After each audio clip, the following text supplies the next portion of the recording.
Folks, Black Star Network is here.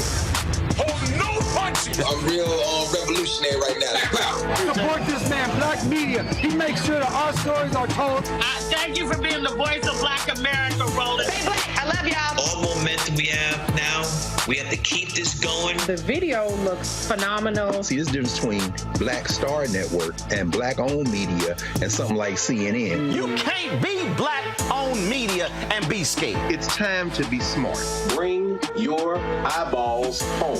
You dig?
Today is Wednesday, July 19, 2023. Coming up on Roland Martin Unfiltered, streaming live on the Black Star Network. Carlee Russell says she saw a baby walking along a busy Alabama highway in a diaper before being taken against her will and held captive. Yet Hoover, Alabama police say internet searches and purchases she made leading up to her disappearance cast doubt on what actually happened. We'll play for you today's news conference in this strange and perplexing story. A racial discrimination and sexual assault lawsuit is filed by student athletes against Northwestern University in Chicago. Today, their attorney, Ben Crump, stood alongside the former athletes while they described what happened to them in the athletic locker room. The NAACP out of Virginia wants to look at Governor Glenn Youngkin's criteria to restore the voting rights of convicted felons. The president of the Virginia Conference of the NAACP will be here to explain. Greenwood Inc., a Black-owned digital banking platform, is being sued by the co-founder of the Gathering Spot, a famous private club for Black professionals. They say they have not been paid. We'll break down the details of this multi-million-dollar mess with a reporter in Atlanta covering the case. Delta Sigma Theta's 56th National Convention is in Indianapolis, celebrating 60 years of their Social Action Commission. Sorority's president, L.C. Cook Holmes, will talk to us about Vice President Kamala Harris delivering the keynote address. In addition, today, they also initiated their new honorary members. Hopefully she'll tell us who they are. Also, folks, in our Tech Talk segment, the Fanbase app is reaching new heights. The founder, Isaac Hayes III, is here to update us on their fundraising initiative. And Florida, did they actually say that formerly enslaved people were able to develop a skill set to help them personally in slavery? Y'all, they literally put this in the history books. These people are despicable. We'll break that down as well. It's time to bring the funk of Roland Martin Unfiltered on the Black Star Network. Let's go. He's got whatever the miss, he's on it. Whatever it is, he's got the scoop, the fact, the fine. And when it breaks, he's right on time and it's rolling. Best believe he's knowing. Putting it down from sports to news to politics. With entertainment just for kicks, he's rolling. It's on go, roll, roll, y'all. It's rolling.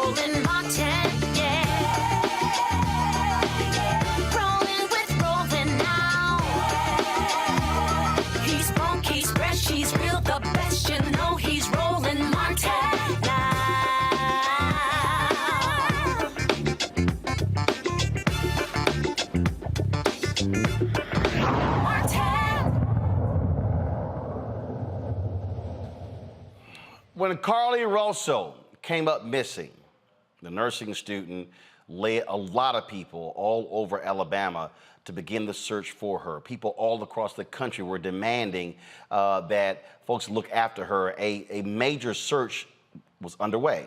Well, a couple days later, she shows up at home.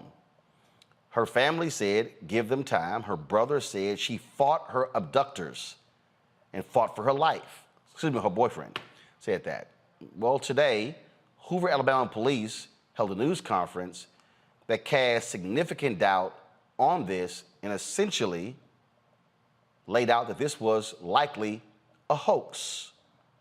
This is what happened today with Police Chief Nicholas Durzis. This investigation is not over. We're still working this case, and we'll be working this case until we uncover every piece of evidence that helps us account for the 49 hours that Carlee Russell was missing. However, through the public interest, and in some cases, public fear that this story has generated, we owe it to our citizens to tell them the facts that we have uncovered. So I will give you the facts that we know today. On July 13th, at approximately 8:20 p.m., Carlee left work from a business at the Summit. Surveillance video from her place of employment shows Carlee concealed a dark-colored bathrobe, a roll of toilet paper, and other items belonging to the business prior to her departure. She ordered food from Taziki's at the Colonnade and traveled there. She then traveled to Target on 280, where she purchased some granola bars and Cheez-Its. From there, she remained in the parking lot at that shopping center until 9:21 p.m. when she drove to I-459. Carlee communicated on her cell phone with individuals known to her while on her path of travel up to the point of calling 911 at 9:34 p.m. And at this time, we will play the 911 call in its entirety.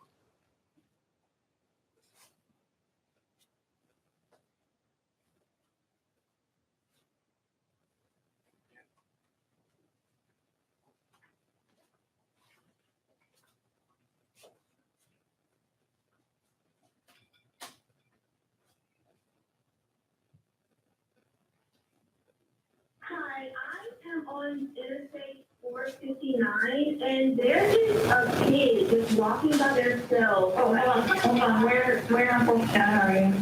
I'm right next to the exit 10 by the cover bed, like you got my meeting. Okay, so you're before the exit? Yes. Okay, and were you headed southbound or northbound? Okay, 480. Towards Tuscaloosa. Okay. And what's the child on the left or right side? On the right side. They're walking northbound or southbound? They're walking towards Tuscaloosa. You're walking southbound? Or how old is they like? Like a toddler? Like, maybe like 3 or 4? Did you go under with them? Are you still with them? Are you with the child right now? No, I'm not. I'm out of the car. Do you mind saying keep an eye on what you're saying? Yeah, sure, yeah. What vehicle are you in? I'm in a Mercedes-Benz. I mean, it's a sedan. Okay.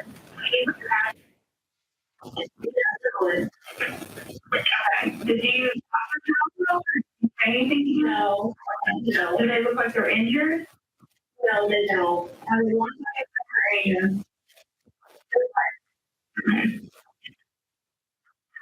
is a male or female?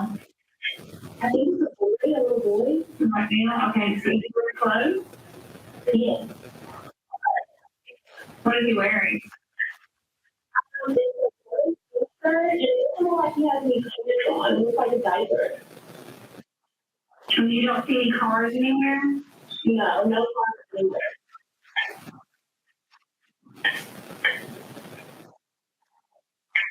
Okay. All right. What's your name? My name is Carlee Russell. You don't rush off from work. No, but I can't really see them that good. Okay. Try to keep an eye on them for the best you can.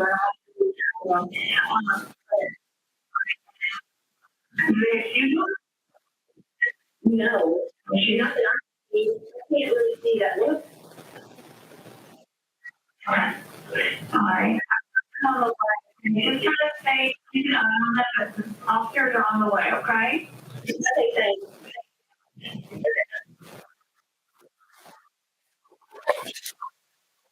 Relative, after speaking with the 911 operator, she went missing during that conversation sometime after 9:36 p.m. Traffic camera footage depicted this portion of the incident. That footage was analyzed as part of the investigation in conjunction with the 911 call and cell phone data to accurately determine the time frame.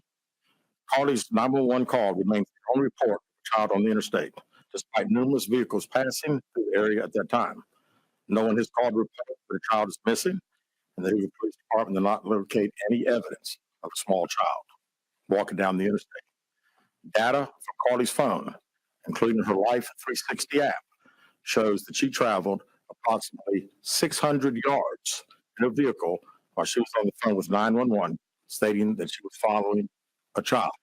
600 yards. That is 6 football fields straight, 600 yards. The Hoover 911 Center received a second call from Carlee's mother, stating that a relative was on the phone with her when they heard Carlee scream, and then they had an open phone line. Hoover police officers arrived on the scene within 5 minutes of being dispatched. Several other officers arrived shortly. They located Carlee's wig and cell phone in the grass near the vehicle. Her purse was located in the front seat of her vehicle with her Apple Watch in the purse. The food she ordered for Tzatziki's was also in the car. The items she purchased from Target, as well as the items taken from her place of employment, were not in the vehicle, nor were they located anywhere around the scene. Hoover police deployed all available assets from the point in the search for Carlee. Additional resources were called in to include our own drone unit, crime scene investigators. Numerous detectives responded to the scene. Throughout the day Friday, officers from surrounded local and federal agencies assisted Hoover police in the search for Carlee Russell. Officers returned to the scene on 459 the thorough line search for evidence. K-9 teams from the Jefferson County Sheriff's Department responded to check for any sign of Carlee, the child that she claimed to see, and anything else that could be considered evidence in this case. Those searches all turned up empty. Private citizens, including search parties organized by our family, friends, began looking everywhere that they could to find any trace. These searches took place throughout the day Friday and again on Saturday, yielding nothing. At 10:44 p.m. on July 15th, the Hoover 911 center receives a call from Carlee's residence stating that she returned home on foot. In subsequent investigations, detectives obtained surveillance footage of Carlee walking down the sidewalk alone prior to arrival at her residence. She was conscious and speaking with paramedics when she was transported to UAB. Detectives were able to obtain a brief statement from her prior to being treated and released. During the statement, she told detectives that while traveling down the interstate, she saw a baby walking down the side of the road and called 911. She stated when she got out of her vehicle to check on the child, a man came out of the trees and mumbled that he was checking on the baby. She claimed that the man then picked her up and she screamed. She stated he then made her go over a fence.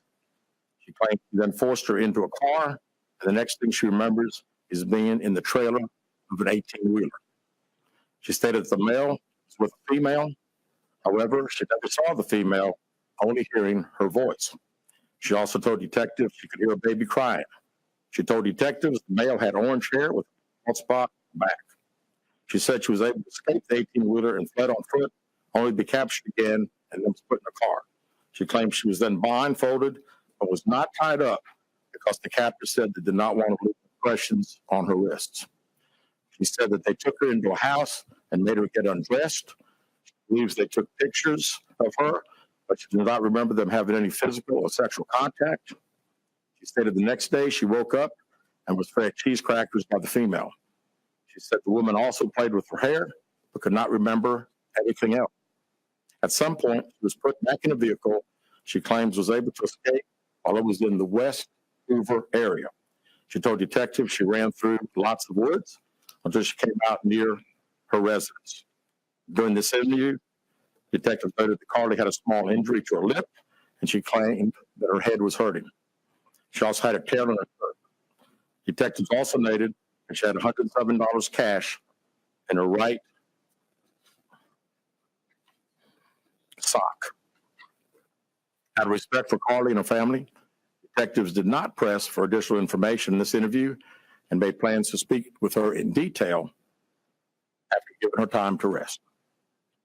Detectives continue analyzing data from Carlee's cell phone that was left behind at the scene. We enlisted the help of the United States Secret Service in conducting this analysis. Part of what data includes several internet searches in the days leading up to her disappearance that I think are very relevant to this case. On July 11th at 7:30 a.m., the term "you have to pay for an Amber Alert" was searched. On July 13th at 1:03 a.m., the day of her disappearance, the term "how to take money from a register without being caught" was searched. On July 13th at 2:13 a.m., the day of her disappearance, the term "Birmingham bus station" was searched. On July 13th, 2:35 a.m., a search for a one-way bus ticket from Birmingham to Nashville was conducted with a departure date of July 13th. On July 13th at 12:10 p.m., a search for the movie Taken, a film about abduction, was conducted. There were 2 searches related to Amber Alerts on a computer at Carlee's place of employment, including one regarding the maximum age of an Amber Alert. There were other searches on Carlee's phone that appeared to shed some light on her mindset, but out of respect for her privacy, we will not be releasing the content of those searches at this time. We've asked to interview Carlee a second time, but not been granted that request. As you can see, there are many questions left to be answered, but only Carlee can provide those answers. What we can say is that we've been unable to verify most of Carlee's initial statement made to investigators, and we have no reason to believe that there is a threat to the public safety related to this particular case. All right, folks, it's a whole lot we got to unpack. We'll do so with our panel next after this break, folks. Be sure to, if you're watching YouTube, hit the like button so we can exceed 1,000 likes in the first hour. Also, don't forget, download our Black Star Network app, Apple phone, Android phone, Apple TV, Android TV, Roku, Amazon Fire TV, Xbox One, Samsung Smart TV. Also, support our Bring the Funk fan club. Send checking money orders to P.O. Box 57196, Washington, D.C. 20037-0196. Cash App, $RM Unfiltered, PayPal or Martin Unfiltered. Venmo is RM Unfiltered. Zelle is Roland@RolandSMartin.com, Roland@RolandMartinUnfiltered.com. And be sure to remember, you can watch our 24-hour streaming channel on Amazon News by simply going to Amazon Fire. You can also say, Alexa, play news from Black Star Network. And you can also watch us on Plex TV. And so simply go to Plex, search for Black Star Network, find us under Live TV, News and Opinion. And don't forget, get a copy of my book, White Fear, How the Browning of America is Making White Folks Lose Their Minds, available at bookstores nationwide, Amazon, Barnes & Noble, Target. Also, you can download a copy on Audible. We'll be right back.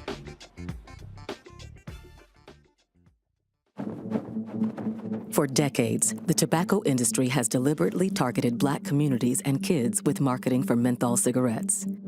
It's had a devastating impact on Black health. Tobacco use claims 45,000 Black lives every year. It's the #1 cause of preventable death.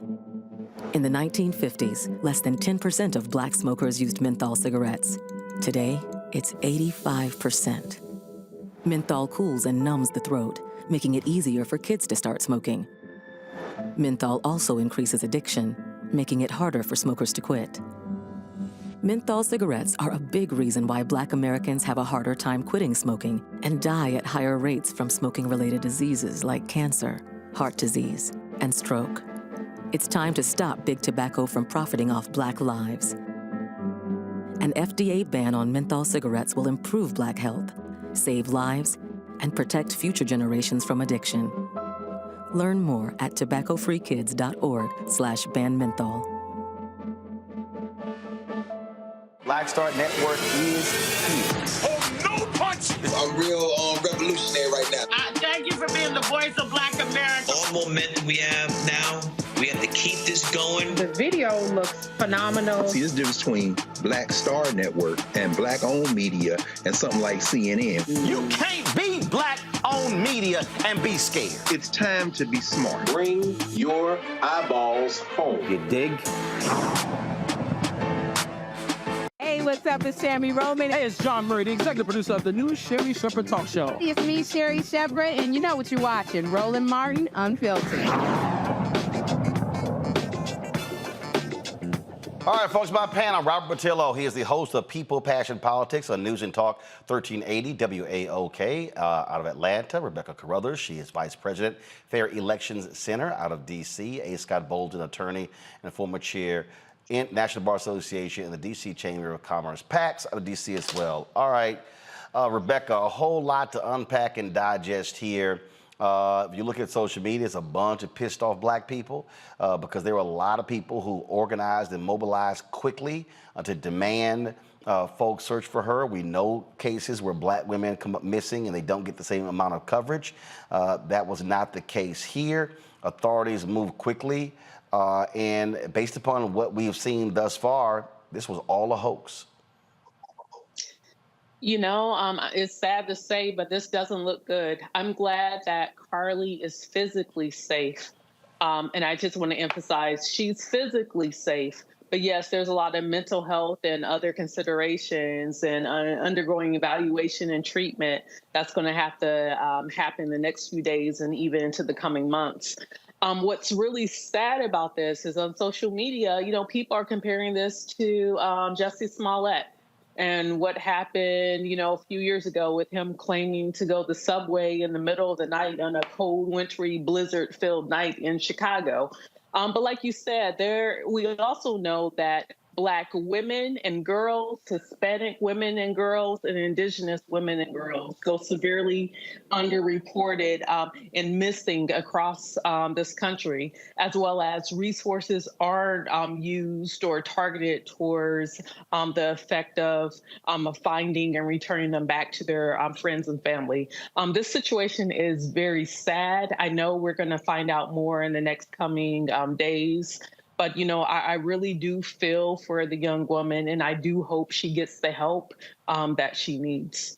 Let me say this here, Robert. I've seen a lot of black folks say on social, oh, my goodness, this hurts our race.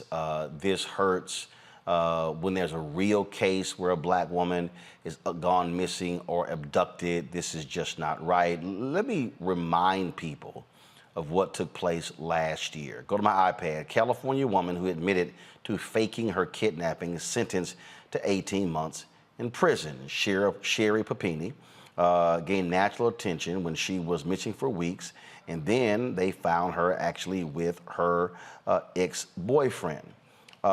She also said, as you see the story here, she eventually reappeared with an elaborate story of being abducted by two Hispanic men, chained to a pole for 3 weeks, beaten and branded before being released by the side of a highway.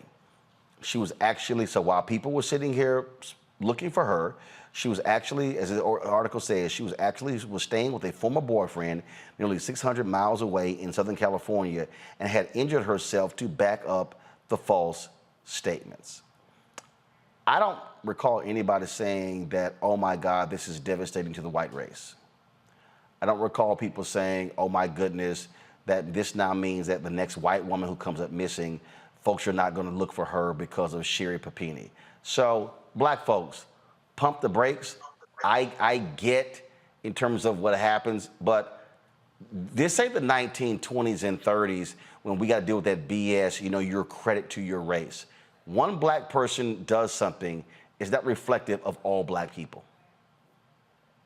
You're absolutely correct, Roland. I think I'm going to paint a silver lining around this as much as possible, because what we have seen in the past is a lack of media attention, a lack of law enforcement attention, a lack of public attention when it comes to missing black women and girls. That has been a problem that we have had. This time, that did not happen. We saw that social media was able to come together, push this story into the national forefront, push this into the national media to the point that you had the Today Show show and every other outlet covering this. For years, the only person covering Black and missing was you. This program was the only place that stories like this would be covered. Now we are seeing this work its way into the national zeitgeist. That means that the activism we've been working on has been effective. That means that the pushes that we have created in order to have the American people and the American media actually concentrate on the needs of Black women and missing Black people is being effective. Don't let Carlee being a liar, and she's going to have to go up under the jail for a while. She's going to serve her time. She's going to be punished for this. But don't let that take let's not lose the forest for the trees here, and the fact that finally we're getting to a place where people actually will pay attention to these stories. And I think that the power of Black Twitter to blow these things up has to be harnessed, that the power of Black social media and influencers to take stories like this and push them into the national forefront and be used for something good as opposed to something negative. I think we can take silver linings away from this. And I don't want people to think of this as being a completely negative story just because this girl was lying, to forget that this might benefit us going down the road. Scott, your assessment. Well, I'm not so sure, or I'm not going to rush that her story is false. As a former prosecutor and someone who's been in this space looking for missing people in New York and other places, let me say this. Lies have no details, right? And right now the police don't have any details, have these broad strokes of facts. They're looking for corroboration. Right now they don't have it. Secondly, you can run, but you cannot hide. You cannot fake being missing. There's just too much technology, too many cameras, too much monitoring, right? So, and you're not going to be good at it because it's not something that you do on a day-to-day basis. Thirdly, and most importantly, of that press conference, there were two other research items on her phone or on her computer that they would not disclose. What were they not disclosing? It probably had to do with mental health or something else that they're going to pursue, but they weren't ready to disclose it because it'll tie up the facts whether this is true or not. And so if it is a mental health issue, they couldn't disclose that anyway, but they're going to pursue that. And then secondly, we should wait to see when and if that second interview is going to take place, because you know, only Carlee knows where she was, what she was doing, and who else was with her. And if she's mentally ill and faked all of this, then she'll also have the answers to that. If she makes the police put more time, money, and resources into piecing this thing together, it's more likely than less likely that if it was a hoax, she's going to be prosecuted. You know, it is it is a issue that we know this when it comes to Black and missing. Rebecca, that it is a problem, and the reality is that when one of these things happen, it might cause folks to say, "Oh my goodness, hold up, let's pause here." But the reality is, until somebody has been found, guess what? You treated the way you treated. Sure, this white woman, Sherry Papini, she faked her abduction, but it doesn't mean that when the folks should not have been looking for her, people do crazy sorts of things. You had the woman in South Carolina, I forgot her name, Susan, whatever, you know, who said a Black man tried to kidnap her. She ended up drowning her damn kids. We've seen those examples all the time as well. So let's just be clear. White folks that blame Black people and Hispanics and others for trying to harm them, and it turned out to be erroneous. And so if this turns out to be erroneous, that she blames some white man, she just goes down with the rest of the other folk who are white, who've actually lied about being kidnapped. Yeah, and I think, too, even Robert's point about the silver lining is that people united, they use their particular platforms, whether you are an individual influencer of just your own family or friends, or if you're Cardi B and you have millions of people around the world who listen to the things that you send out and post on your social media. So I would just encourage people out there, like, hey, there are a lot of Black women and girls, children, period, who go missing every year. There are many great partners who try to put out that type of information. So use your social media as a platform to magnify, to make sure that the thousands of Black women and children who are missing are found, that their families are able to get some type of closure if it turns out that they're not able to be found safely. All right, folks, gotta go to a break. We come back. We'll talk about the NAACP in Virginia. They are demanding answers from Virginia Governor Glenn Youngkin when it comes to restoring the felon rights in that state. Also, there's been a lawsuit now filed against Ron DeSantis in Florida for his stunt where they arrested formerly incarcerated folks who registered to vote. And that was all bogus because the charges all got tossed because they were told they could vote. So we'll talk about both of those next, right here on Roland Martin Unfiltered on the Black Star Network.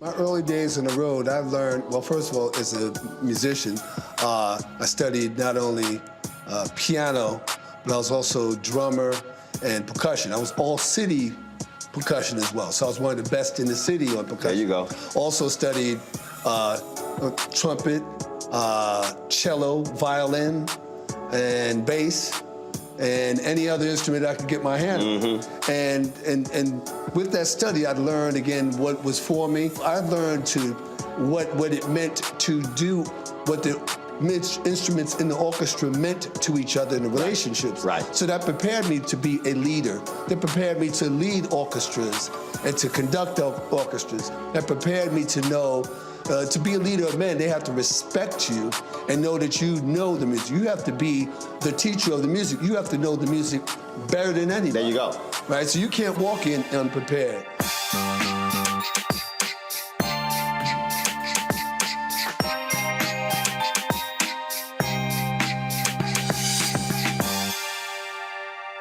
Hatred on the streets, a horrific scene, a white nationalist rally that descended into deadly violence.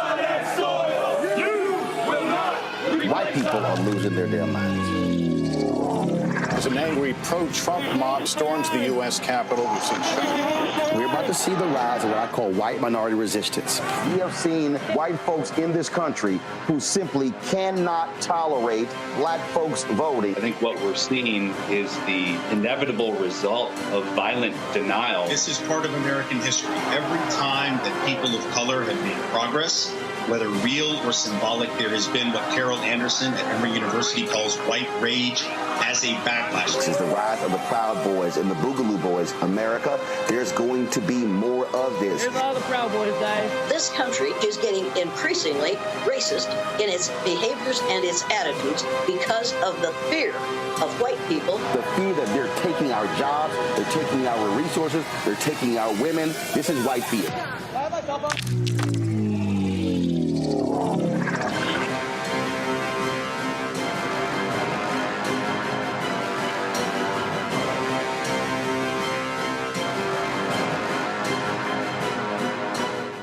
Hey, what's up, y'all? I'm Devon Frank. I'm Dr. Robin B., pharmacist and fitness coach, and you're watching Roland Martin Unfiltered.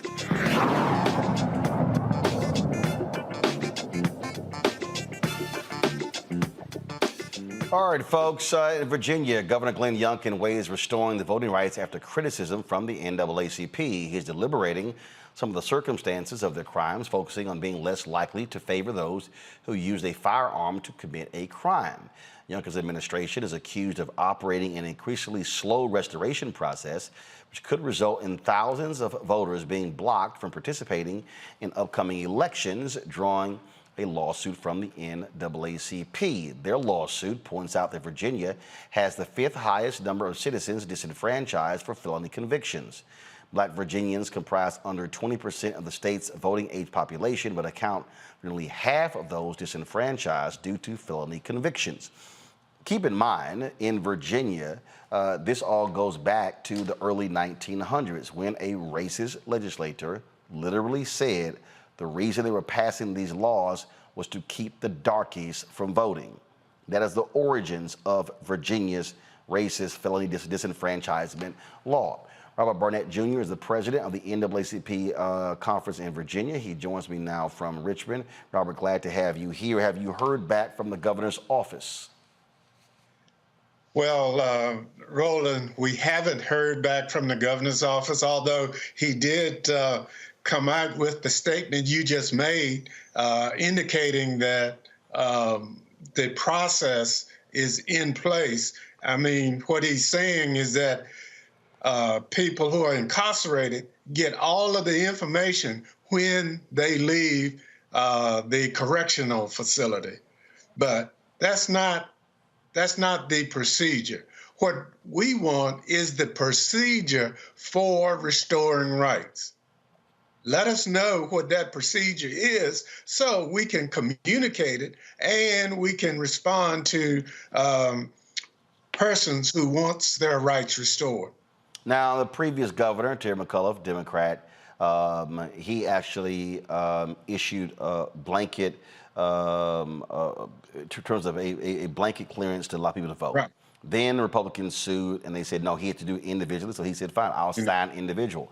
So in Virginia, it ebbs and flows depending upon who's in the governor's mansion. That is correct. And the previous two governors have found ways to speed the process up. And if this governor wanted to do that, I believe he could do that. If the other two did it, why can't he do it? Give us the criteria so we can help felons restore their rights and get back into the community.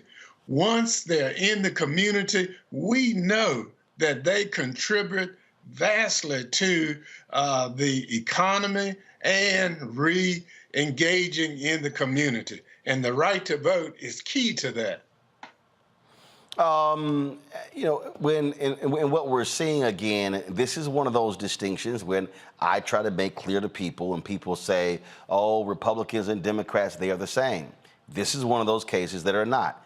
In nearly all cases, Democrats are likely going to support restoring the voting rights of those formerly incarcerated, and Republicans typically are the ones who absolutely oppose it. That is correct. And that's exactly what's happening here in Virginia. Here this year, all 140 seats are up for election. And we need everyone who's qualified to vote to do so. And restoration of rights to felons who have lost their rights is key to making sure that they have a voice in our democracy. That's what's happening, Roland. They do not have a voice in our democracy if the governor continued to slow down the voting rights restoration process. So when you talk about a process, I mean, it's kind of simple. That is, all right, where do I file? What do I do? Do I write something like, for instance, in Florida, they have this commission the governor sits on where they literally will call people where they have to actually go personally testify. And so what you're saying is that Governor Glenn Youngkin does not have anything that's on a website or whatever that lays out how somebody who's formerly incarcerated, who's formerly a felon, how they can try to get their voting rights back. It's just in the air. It's just in the air. And that's what we FOIA the governor's office to ask. What is the process? Give us a clear explanation of the reason why a person's application has been denied. We asked for the number of people who had applied, the number of people who were denied, the number of people whose applicants are still in the process, and we haven't gotten an answer as of yet. And so, again, that's why we're calling for a clear explanation of the steps that the applicant must take in order to get their rights restored. All right, then. Robert Barnette, Virginia NAACP, we appreciate it. Thanks a lot. Thank you. To our panel, in Florida, a lawsuit has been filed against Florida Governor Ron DeSantis over the issue of voting. This is a political story. Go to my iPad. Florida and DeSantis blasted over voter eligibility in new federal lawsuit. The Florida Rights Restoration Coalition, they have actually filed that lawsuit in a federal court in Miami. Asserts, as the story suggests, asserting the current process surrounding voter eligibility of the nation's third most populous state is unconstitutional and violates federal voting laws. Keep in mind, the Florida Rights Restoration Coalition, they were able to get the amendment passed to restore voting rights for those formerly incarcerated. Republicans then went back and said, oh, well, actually, people thought that what you really meant was they had to pay all of their fines before they actually get their rights back. Then the Republicans who packed the Supreme Court agreed with that as well. And so what you had is, then you had Ron DeSantis, who intimidated voters by having formerly incarcerated folks, a number of them arrested right before the election, saying that they had voted unlawful. All those cases were thrown out by judges who said that was a lie. This is a perfect example, Scott, of what happens in these states that are led by these Republican governors. And again, when people say, "Oh, both parties, they're the actual same," this is an example whether or not Republicans want to restrict voting, Democrats want to expand voting. Well, the Republicans want to constrict voting because they're the party of no, and they know they don't have enough votes straight up in order to win most federal elections. Maybe the state elections are very different. But Ron DeSantis is a piece of work. There is no limit to his meanness and what he wants to do. He gets empowered, I guess, by his voter base of Republicans by showing Black people being arrested for exercising their right to vote, regardless of what the judiciary will say.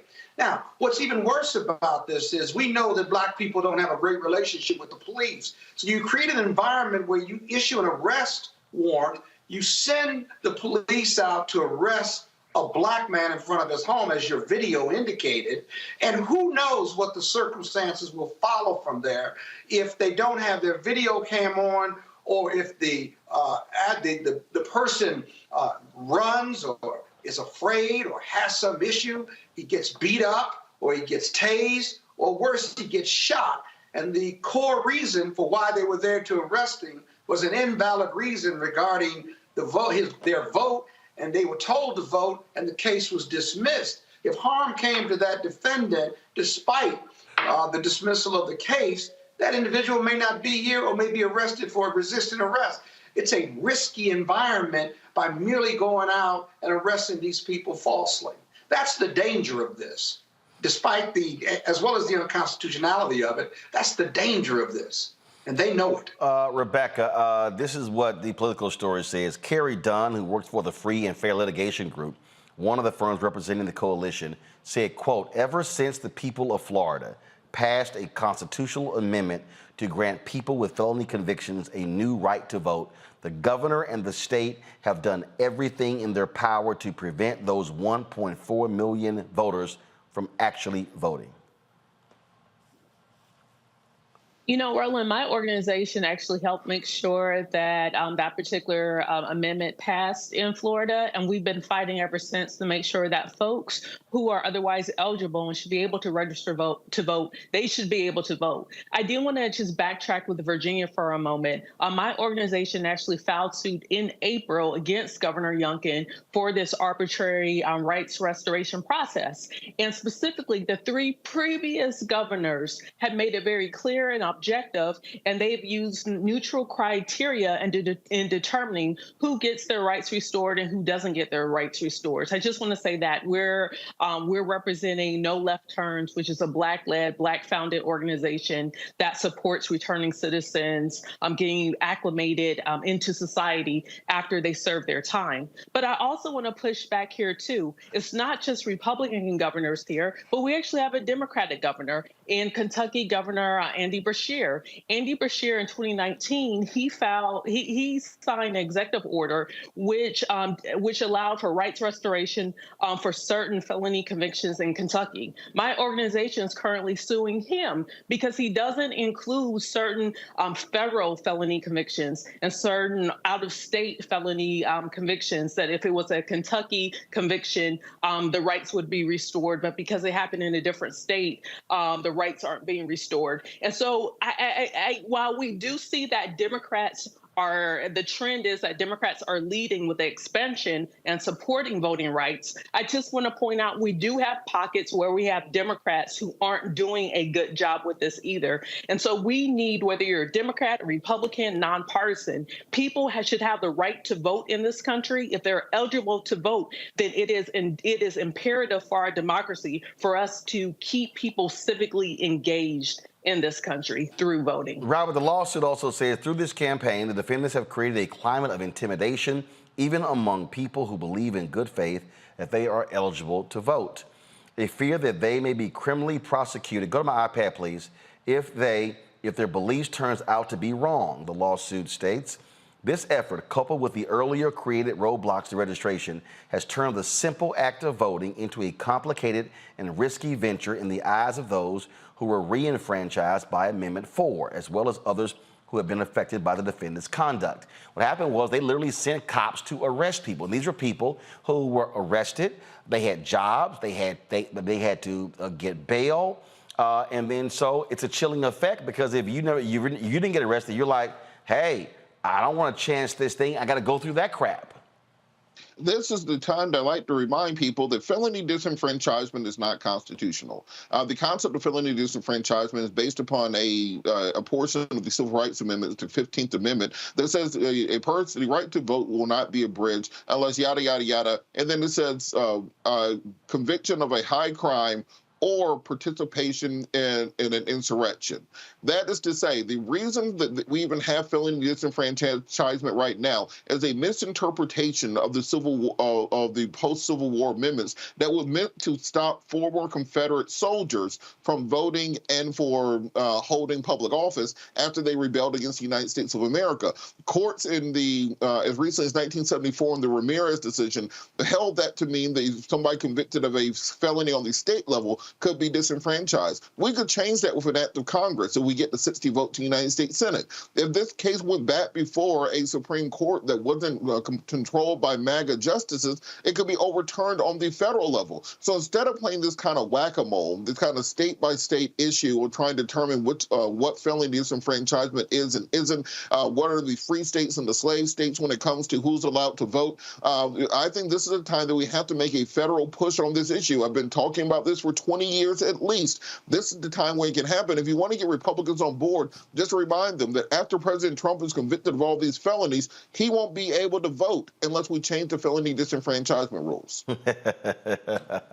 And the point I said earlier, Scott, that people need to understand, many of these laws go directly back to post-slavery.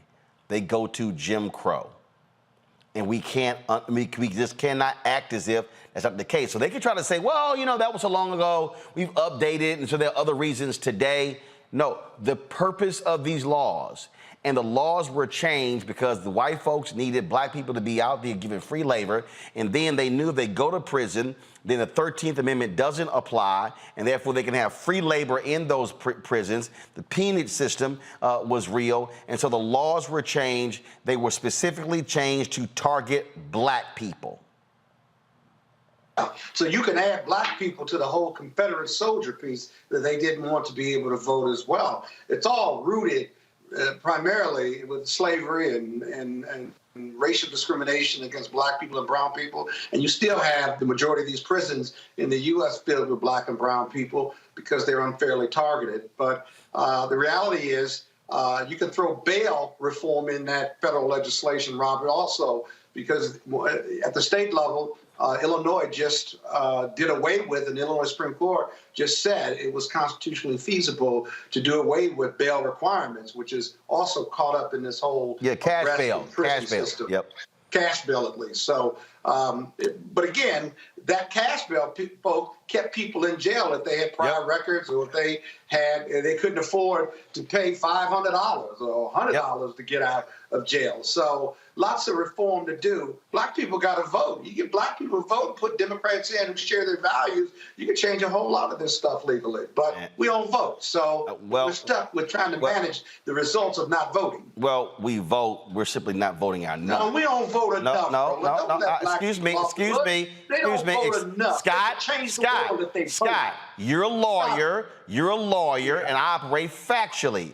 Black people vote. We don't vote in terms of maximizing our numbers. There are places. But I said that. No. When you said black folks don't vote, that's what you said.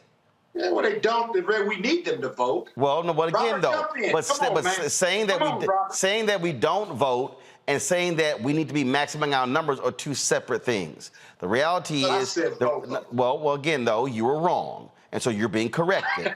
So the reality is, black folks do vote, but there are many places that we're not maximizing our numbers. And so even in places, if you look at Florida, if you study the election, DeSantis and Gilliam, the reality is Broward County, Miami-Dade County, the blue counties in Florida, not one blue county voted at a rate of 60% or higher of registered voters. There were a number of Republican counties that were actually above 70. And so you can't handle Except your friendly amendment. You can't handle, no, it ain't a friendly amendment. It's a friendly amendment. It's a factual statement. And so again, alphas have to continue to school cap. Wants to get it on. Wants to get it on. You don't get it on with anybody else on the panel but me. Why don't you jump on Robert or your other guest? Because here's the deal. Coming after me. Robert and Rebecca don't make factual errors. Real quick, I wanted to stick this in. Earlier today, I was on Middle Eastern Broadcast Network talking about the situation of human rights in Egypt right now, where they're detaining people without trial, pre-trial, for months and years at a time. And you have Amnesty International, the U.S. State Department, human rights organizations around the globe trying to fight to have those 65,000 detainees released. It's hard for us as Americans to talk about the human rights plights of people being wrongfully detained when we have the same laws in America, where we're doing the exact same things here. So I think in order for America to really be this shining city on the hill and this example of human rights internationally, we're going to have to get our own house in order, because we look like fools on the international stage trying to advocate to get people out of jail in Egypt, and we ain't getting people out of jail in Evanston, Illinois. Well, we've always been fools on the international stage. Remember, it was Malcolm X who wanted to go to the UN to deal with the issue of racism. That is America. And so we've always been hypocrites where we tell the rest of the world one thing and then we actually do another. Got to go to break. We come back. We're going to talk about the Northwestern lawsuit. Ben Crump is leading. He is going to join us to talk about that. We're going to, of course, he had a news conference today in Chicago, and where these former players alleging massive hazing going on. They've since fired not only the football coach, but the baseball coach as well. So lots to unpack there as well. Florida, just staying stuck on stupid. You got to hear what these fools actually said about slavery and what they're actually putting in their history books. These people are demented. So we'll talk about that. Plus, we got the founder of Fanbase, the social media app, on talking about their crowdfunding effort. So all of that right here on Roland Martin Unfiltered on the Black Star Network. When you talk about blackness and what happens in black culture, we're about covering these things that matter to us, speaking to our issues and concerns. This is a genuine people-powered movement. There's a lot of stuff that we're not getting. You get it, and you spread the word. We wish to plead our own cause. Too long have others spoken for us. We cannot tell our own story if we can't pay for it. This is about covering us. Invest in black-owned media. Your dollars matter. We don't have to keep asking them to cover our stuff. So please support us in what we do, folks. We want to hit 2,000 people, $50 this month, raise $100,000. We're behind $100,000, so we want to hit that. Y'all money makes this possible. Check some money orders. Go to P.O. Box 57196, Washington, D.C. 20037-0196. The Cash App is $RM Unfiltered. PayPal is RMartin Unfiltered. Venmo is RM Unfiltered. Zelle is Roland at RolandSMartin.com. Coming up next on The Frequency, right here on the Black Star Network, Shanita Hubbard. We're talking about the ride or die chick. We're breaking it down. The stereotype of the strong black woman. Some of us are operating with it as if it's a badge of honor. Like, you even hear black women like aspiring to be this ride or die chick, aspiring to be this strong black woman trope at their own expense. Next on The Frequency, right here on the Black Star Network. Hello, I'm Paula J. Parker. Truly proud on the Proud Family. I am Tommy Davidson. I play Oscar on Proud Family, Louder and Prouder. Hi, I'm Jo Marie Payton, voice of Sugar Mama on Disney's Louder and Prouder, Disney Plus. And I'm with Roland Martin on Unfiltered.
All right, folks.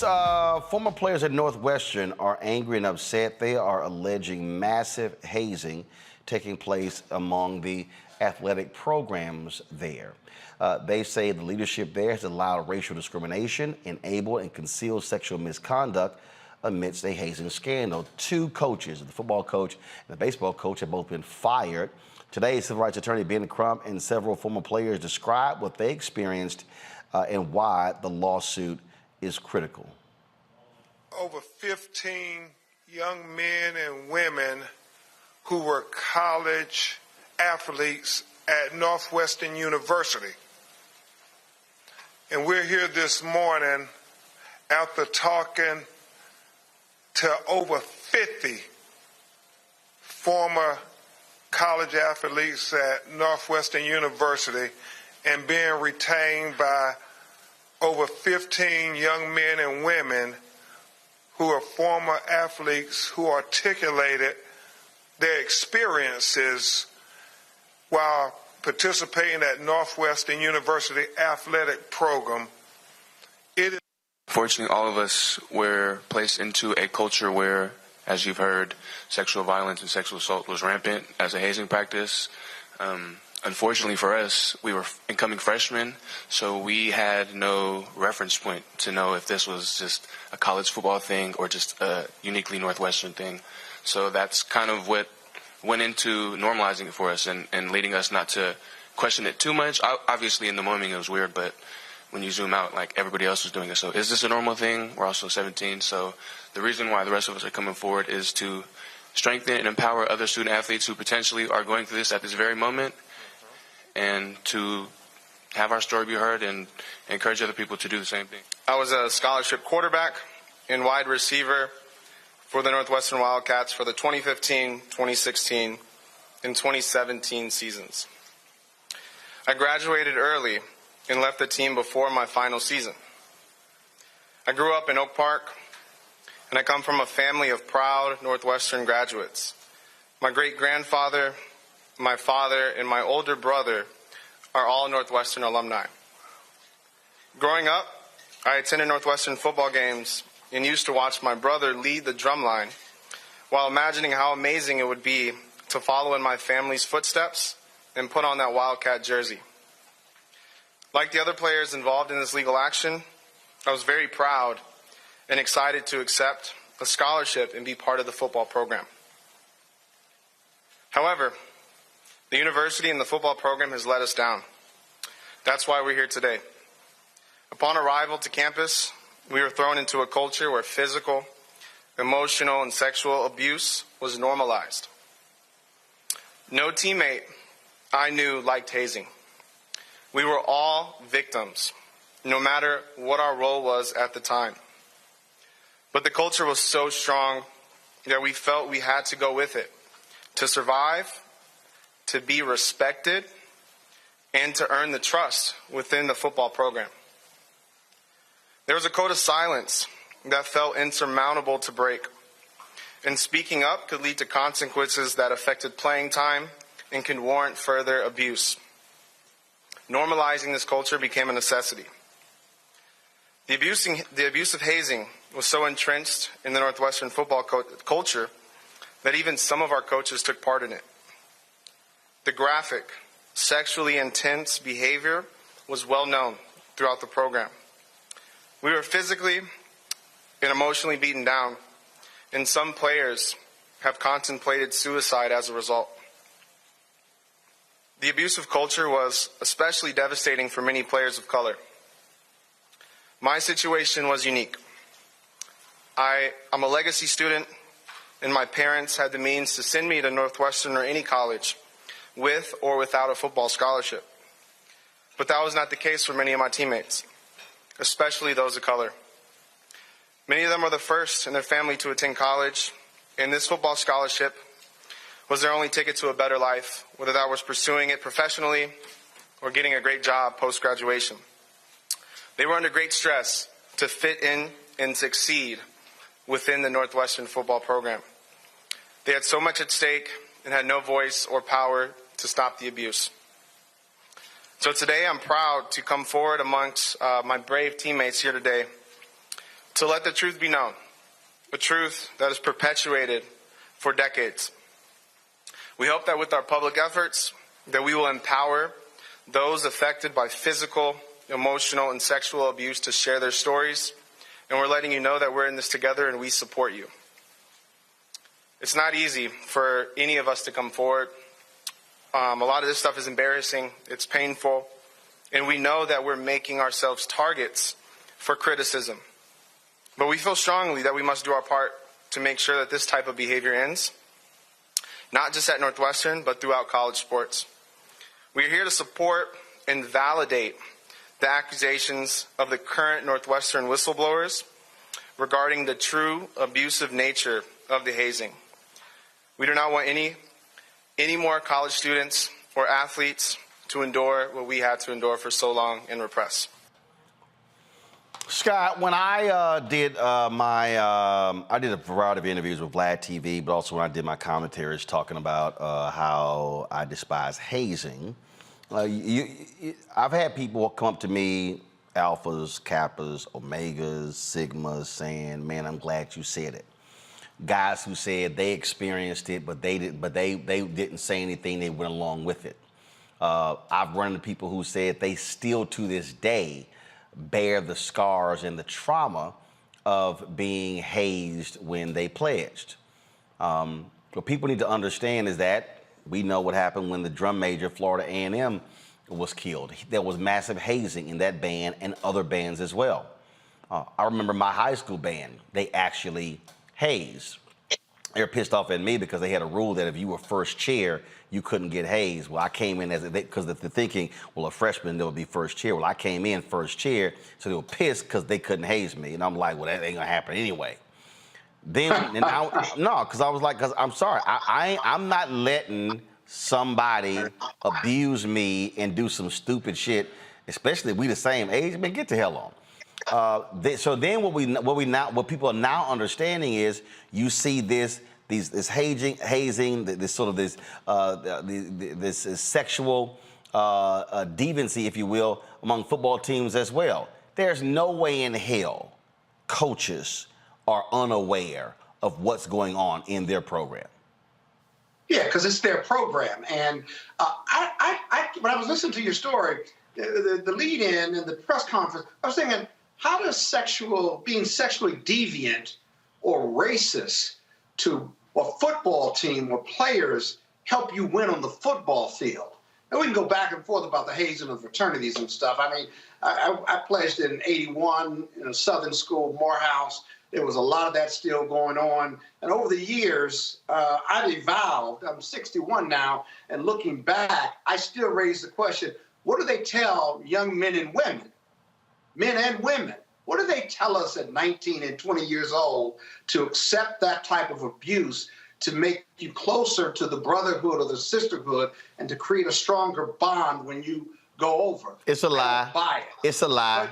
It was a lie then. It was a lie when you were 19. It was a lie when I pledged in 1989. It was all total bullshit. But people accepted it, like a lot of these football players. You heard this guy say, hey, if we didn't go along with it, then we're not looked upon as being part of the team. But there, with the football team, slightly different. Hear me out. Because what the presenter at the press conference, the young man who graduated early, what he said was a lot of these students who play football, that was their only way out. They wanted to go along to get along because in the end, they were trying to get to the NFL. With fraternity hazing, black or white, you could reject that, not pledge some other time, and still get your education and go. Nah, it's the same. It's the same. It's the same. The mindset, the mind manipulation at that age is pretty powerful from a peer pressure standpoint. Right. But you're right. We agree. It's all bullshit. It's been bullshit. I bought into it at 20 and well into my 30s. Over the last 20 or 30 years, the liability of our fraternities, yours, mine, the Sigmas, all of them, they've all had to really get serious about enforcing against hazing, because the liability and the lawsuits and the exposures, because people at 19, 20, 22 years old, they don't have the judgment of a snail. And so they're physically beating these people, hurting them, even killing them sometimes. And they have a lot of control over that. The fraternity, the national level, national officers had to step in and say, okay, no more, we're going to force it, zero tolerance. And that made the most sense because of the lawsuit, but also the physical and mental abuse and the byproducts of that, of these young men at very impressionable ages who are there to get an education and to be leaders in this country. The thing here, Rebecca, when we talk about what this football team is laying out, again, just the unbelievable, crazy antics that were involved in that just made no sense whatsoever. And what's interesting to me is there are a lot of people who love to defend this because they talk about, oh, it's culture. And that's the one thing we always hear, culture, the way we do things. We hear the exact same things in fraternities and sororities. And the thing that I am constantly trying to get people to understand is that I don't care who, culture can be recreated. Culture can be reestablished. You don't have to actually stick with it. And you heard the guy say that he knows of several players who've contemplated suicide. When you talk about what has happened in the fraternities and sororities, there are people who've actually died. I crossed April 27th, 1989. Scott talked about going to Morehouse. There's a gentleman who this year should be celebrating his 34th anniversary as an Alpha. But his family this year is commemorating the 34 years since he died. Go to my iPad. Joel Harris, that's his name. Joel A. Harris, was an 18-year-old sophomore at Morehouse who had a heart ailment. Well, the folks who were pledging him didn't know that. So what did they do? They were hitting the pledgees in their chest. Well, what ended up happening was that led to a heart attack, and he had cardiac dysrhythmia. He dies. And I have said consistently, no parent should be sending their child to school and their child pledges a fraternity or sorority or plays on a football team and should return home in the body bag. So my sorority, Alpha Kappa Alpha, sorority incorporated, just like Alpha Phi Alpha, Kappa Alpha Psi, as well as the rest of the Divine Nine, Black sorority and fraternities have taken an anti-hazing stance. I think when we use the language, of hazing, it can mean many things to many different people.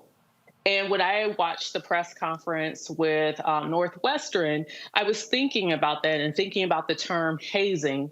And I was thinking about what was outlined by Attorney Crump, as well as some of the former athletes who spoke at the podium. And what really came to my mind is sometimes if we just use the term hazing, people don't understand what it is. They might just think, oh, it's a practical joke that goes slightly too far. However, our organizations have also seen people who have died, and that is public, it's in lawsuits, it's out there in the public domain. I think what's really important here, especially for what has occurred at Northwestern, is calling out the specifics of things that have happened, talking about the sexual humiliation, talking about the racial humiliation, talking about other physical things that should not have happened and does not go towards team building. It is not building someone up. It's not tearing someone down just to build them up and to strengthen them and to strengthen the core of their character. That's not what happened here. It was assault. It was sexual assault. It was physical assault. It was harassment. It was intimidation. It was coercion. And those are the things that aren't acceptable in any athletic program in this country, in any music program in this country, and any sorority or fraternity in this country. And I'll tell you, Robert, again, Northwestern has already moved. They fired successful football coach Pat Fitzgerald. They fired the baseball coach. There are 2 investigations going on right now. And that means that they understand they have a serious problem on their hands. Roland, I think we have to also look at the generational shift that's taking place. As you said, if you grew up in the South in the 1980s and 1990s, you started getting hazed from Pee Wee football all the way up through middle school. You get hazed in middle school band. You get hazed in high school band. You get hazed in academic decathlon. That's not a joke. We literally had hazing in academic decathlon. You get hazed when you get to college at HBCU. When I played Kappa Kappa Psi, the band fraternity, there was plenty of hazing going on, and not in our chapter, but in other chapters around the Southeast District. But when you think about Gen Z, this is the generation of children that have, child psychologists all the way from elementary school on up that are taught non-contact and non-violence training. They're the generation that has life coaches when they're in high school and when they're into college. This is not the generation you're going to just be beaten on and that you're going to be treating a certain way. This generation files lawsuits against their parents for hitting them, let alone against other individuals and coaches. So I think we have to understand that this is hopefully this is the generation that puts an end to this cycle of this thing that's been put in us from slavery, that somehow beating us makes us better people. That I'm beating you because I want you to be more united. I'm beating you so you value the organization more. I'm beating you so you'll come together with your brothers on the line, etc. None of that makes sense. That's all these ideas that are left over from when we were in captivity in this country. And I'm hoping Gen Z and their more socio-emotional learning will put an end to this from now on. And again, in this lawsuit, they are alleging that Pat Fitzgerald, as well as Northwestern University President Michael Shield, AD Derek Gregg, and the Board of Trustees supported and enable a culture surrounding sexual misconduct and racial discrimination. So we will continue to follow this story as well. All right, folks, got to go to a break. We come back. The Gathering Spot, long been celebrated as a black economic success story. Then Greenwood comes along, a black-owned digital banking platform, celebrated as a black success story. So why are one of the co-founders of the Gathering Spot now suing Greenwood, who purchased them?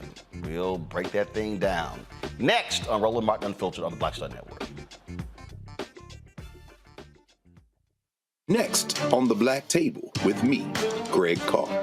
We featured the brand new work of Professor Angie Porter, which, simply put, is a revolutionary reframing of the African experience in this country. It's the one legal article everyone, and I mean everyone, should read. Professor Porter and Dr. Valeethia Watkins, our legal roundtable team, join us to explore the paper that I guarantee is going to prompt a major aha moment in our culture. You crystallize it by saying, who are we to other people? Who are African people to others? Governance is our thing. Who are we to each other? The structures we create for ourselves, how we order the universe as African people. That's next on The Black Table, here on the Black Star Network.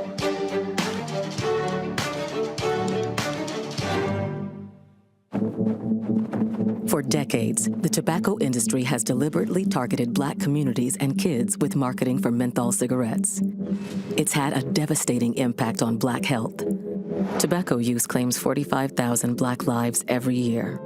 It's the #1 cause of preventable death. In the 1950s, less than 10% of Black smokers used menthol cigarettes. Today, it's 85%. Ban menthol cigarettes. Save lives. Hey, what's up, y'all? I'm Devon Franklin. It is always a pleasure to be in the house. You are watching Roland Martin Unfiltered. Stay right here.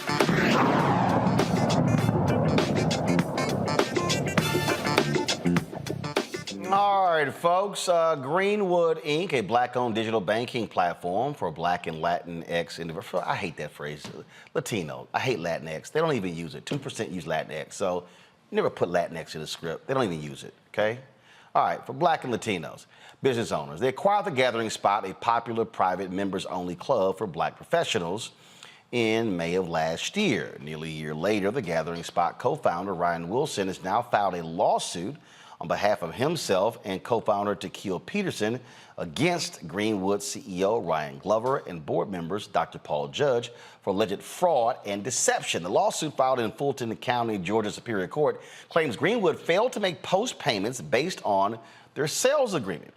The filing comes after the former chief financial officer, first of all, Peterson is actually, he was a COO They announced that he was leaving. Now, it's okay. What did he leave? Was he terminated? All this up and. So again, Peterson was over the gathering spot. What they then did was they hired a white CFO, Greenwood. Social media was reporting that Peterson was replaced by the white CEO, but Glover put out a statement saying no, that was not the case. The job had been open for a year, and this is what transpired. He actually sent that to me over the weekend. That was Saturday. Sunday, when we saw the news of the lawsuit dropping, I then reached out back to Ryan Glover and also to Paul Judge, asking them to come on the show to discuss this. Neither responded. We also reached out to Peterson and Wilson, and they also have not come on. So let's talk about this with Shemite Obialo, who of course reported the story in Forbes, called a multi-million-dollar mess. Gathering spot faces off with Greenwood. She joins me from Atlanta. Glad to have you here. So, all right, what's really going on here? Because the gathering spot, they launched, they open in Atlanta, they open in DC, they open in LA, they've got virtual memberships in other cities. Now what you have is, you have Glover or the folks at Greenwood saying, oh, well, they lost $2 million on the gathering spot in Los Angeles, that the numbers were, something was up with the numbers, or what they suggested, what their sales were actually not the case. What the heck is happening here with what was supposed to be seen as a Black success story? Absolutely. So, first of all, thank you for having me. I appreciate the opportunity to explain what I've gleaned from looking at the court documents. I'm a deal attorney. I'm an M&A attorney by training, and so it was just incredulous to see everything that has transpired. Just to take a step back, so Greenwood acquired the gathering spot in April of 2022, so last year. And it was exciting to see two Black-owned businesses come together. But it was also surprising because they're both startups. So they're both really small companies. The Gathering Spot was founded in 2016 and kind of started in Atlanta and more recently expanded to DC, very recently Los Angeles. Greenwood Bank started in 2020. And when you think about typical acquisitions, there's a much larger company and then there's a smaller company that's being acquired when you talk about strategic acquisitions, which this was. And so immediately some flags went up when the acquisition was announced, but everybody's excited to see Black folks building together. Now, the challenge here is that I think the acquisition was done fairly quickly. I actually spoke with Ryan Glover in May, and he was super excited about just sharing how he knew Ryan Wilson's father, and so they could move quickly through this process. But when you typically have an M&A transaction, it is done after months and months of due diligence, after months of sort of working through all the kinks. And I don't think that's what happened here, because ultimately what you saw was both Ryan and TK filing a lawsuit individually as well as on behalf of all of the Gathering Spot sellers, and saying that, hey, Greenwood, you didn't pay us what you were owing us post-closing payments. So the deal was, when they purchased it, was supposed to be a stock and cash deal. And right. So they're saying, we got the stock, we ain't get the cash. Yeah, so typically in a lot of M&A transactions, it's not just you're getting a lump sum of cash.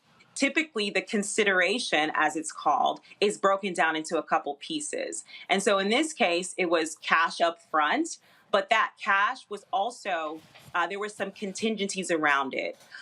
So I read an article in Forbes, and it kind of breaks it down, but essentially, typically there's adjustments and true-ups that happen once the closing has happened, and the buyer, in this case Greenwood, has an opportunity to review closely the financials and make sure everything lines up. So even that cash component that they got was subject to adjustments. And then also they got stock in Greenwood. So they got to roll their stock that they had in the Gathering Spot, and they got some stock in Greenwood.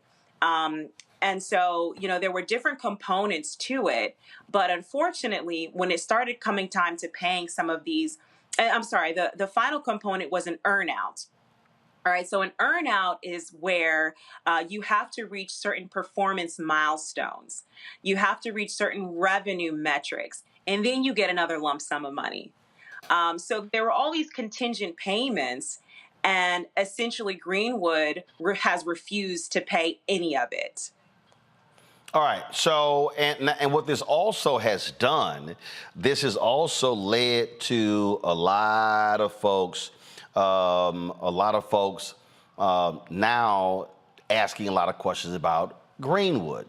In fact, Philip Lewis actually had this piece on his Substack where he said that, and I've actually had people who hit me, blow my phone up as well. What is happening is you got a lot of people who are saying they're looking at canceling their gathering spot memberships as a result of what is taking place. And so one of the things, so again, we talk about what's also now going on here. One of the things that people have jumped out is that initially, again, the folks with Greenwood, when they came out and actually came on this show as well, laid out that they were going to be a bank. But they're not an actual bank. They're a fintech company. Explain that. So Greenwood is trying to figure out its identity, in my opinion. And so what they have decided to do, so they launched as a digital bank. At this juncture, what I see them moving towards is a membership community. Well, first of all, hold on, let's go back. You see that digital bank. They're not a bank. They're not a bank. They were partnering with a coastal bank, which is a white-owned bank, to provide certain services. So you can, when you join Greenwood, they have a MasterCard branded card. You can open up a savings account. So in that way, you can it is acting like a quasi bank. They're not lending money, so you can't borrow money. So that's obviously a big reason. They're not issuing like credit cards. So there's a lot that's to be desired when it comes to calling yourself a bank. But they at least do have the savings account element to it that they're able to provide in partnership with Coastal Bank, which is like a white-owned bank. Yeah, but and that's what I want to say with that, because what happened is, again, when this story really began to blow up, what a lot of people then realized, they said, wait a minute, hold up. I thought we were doing business with black people. Come to find out, Coastal Bank is white. I've had people say, well, wait a minute. There are actually black-owned banks out there.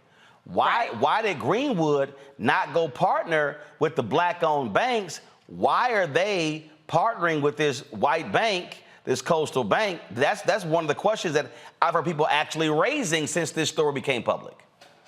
Right. I mean, I think that sometimes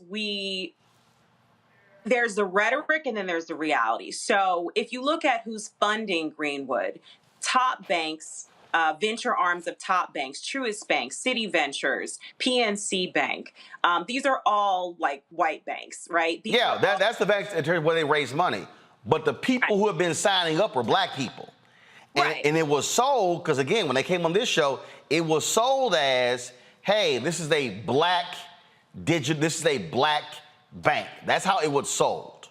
Right. And so you're absolutely right. And I think that we have to ask ourselves, what does it really mean to be black owned? What does it really mean to be black run? When you go up the sort of cap table and when you go up to the vendors and the service providers, those are not all sort of black folks. And I can't say exactly how the gathering spot did on that front. I know there's another black co-working space in Atlanta, the Russell Center. They have made a point of essentially hiring and working with entirely black vendors. But it's honestly difficult. And so I don't want to hang Greenwood for not being true to that, like consistent with that message all the way through, because most companies aren't doing that. And to be a neobank, to be a digital bank, you've got to have a back office essentially doing the banking services. But you're absolutely right. I don't know what conversations happened and why they weren't able to partner with a black community bank. I have no idea. But coming back to the lawsuit, I did want to make sure that folks understood that it actually wasn't Ryan and TK that initially alleged fraud. And I don't believe they have been the ones to allege fraud. Essentially, it was a breach of contract claim that they came out with, right? So they immediately said, hey, you didn't pay us what was called the Los Angeles Operating Reserve. It was a $900,000 payment that would have been triggered basically back in February based on their financials. And so Greenwood didn't produce a statement, that closing statement that comes after the deal is signed and closed. They didn't produce that. They didn't give the money. And so immediately, Ryan and TK kind of gathered up their documents, hired their lawyers, and filed.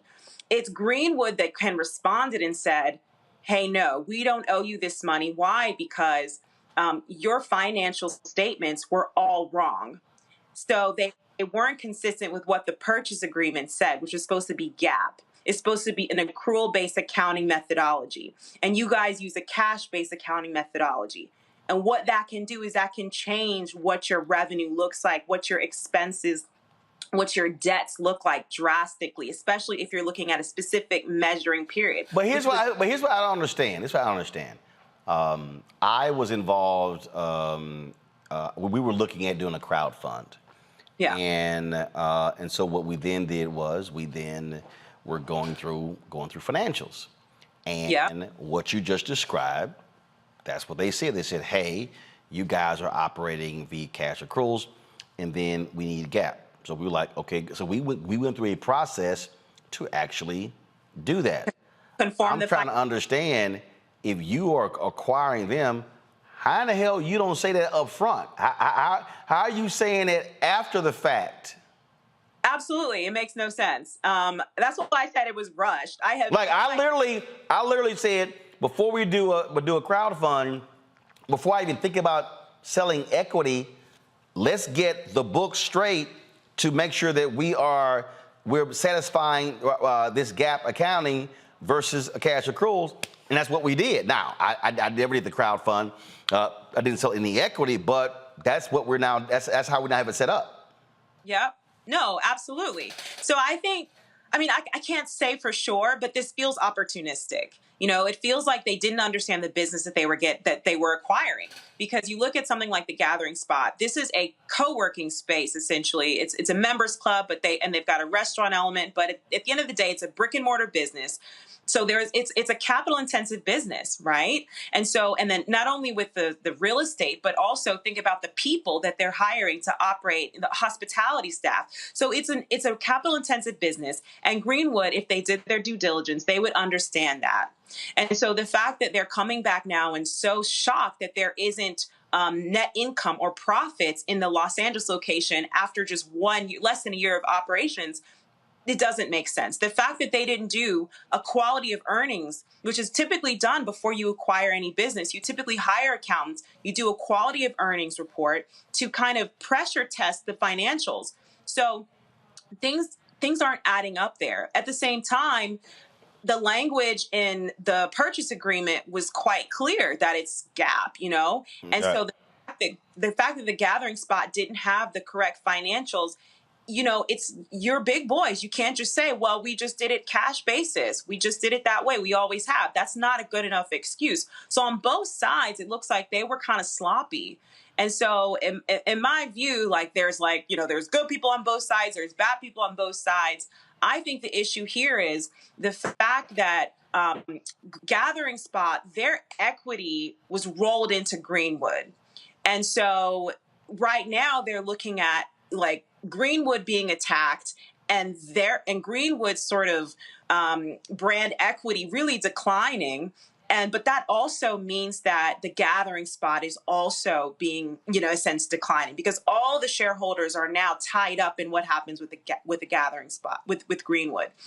And also, there's something else to kind of talk about here, which is that Greenwood was going after kind of like a roll-up strategy. So they didn't just buy the Gathering Spot. They bought Valence, which was a professional networking kind of career jobs platform. They bought another company called AC3. It's like a festival. They bought a company, another kind of fintech banking platform called Kinley, all Black owned, all startups. all these folks are tied up in Greenwood because these are all startups that essentially roll their equity into Greenwood. So this looks bad, not just for Greenwood. It looks bad for the shareholders of the Gathering Spot. It looks bad for all these other businesses that came along with it. Well, it is an absolute mess. Again, prior to finding out about the lawsuit, go to my iPad. I did reach out to Ryan Glover to talk about the Peterson issue. He sent me this statement they posted on their site. They said that TK Peterson moves on to other endeavors. His last day as chief operating officer of the Gathering Spot will be July 31st.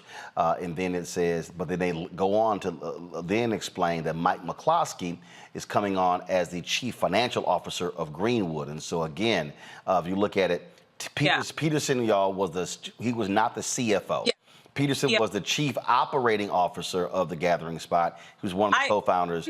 And McCloskey, they hired him as a CFO of Greenwood, Inc. About 20 seconds, go ahead. Yeah, so in the court documents, you know, what happens at the end when you do some kind of a merger, usually there's an employment agreement. And so things change around. Management changes. Yeah. And so I think at that time, essentially TK became COO and he became a VP at Greenwood. So people might not have understood that, but really I think that was sort of like the red herring. And well, actually there were people who posted social media posts and they said that, oh, Peterson's being kicked out, replaced by this white guy. Right. And that was the initial report. And so then they had to come out, because that's literally, I got to start getting text messages about it. And I reached out to Ryan Glover and I was like, yo, what the hell's going on? He was like, no, this would happen. This guy's not replacing Peterson.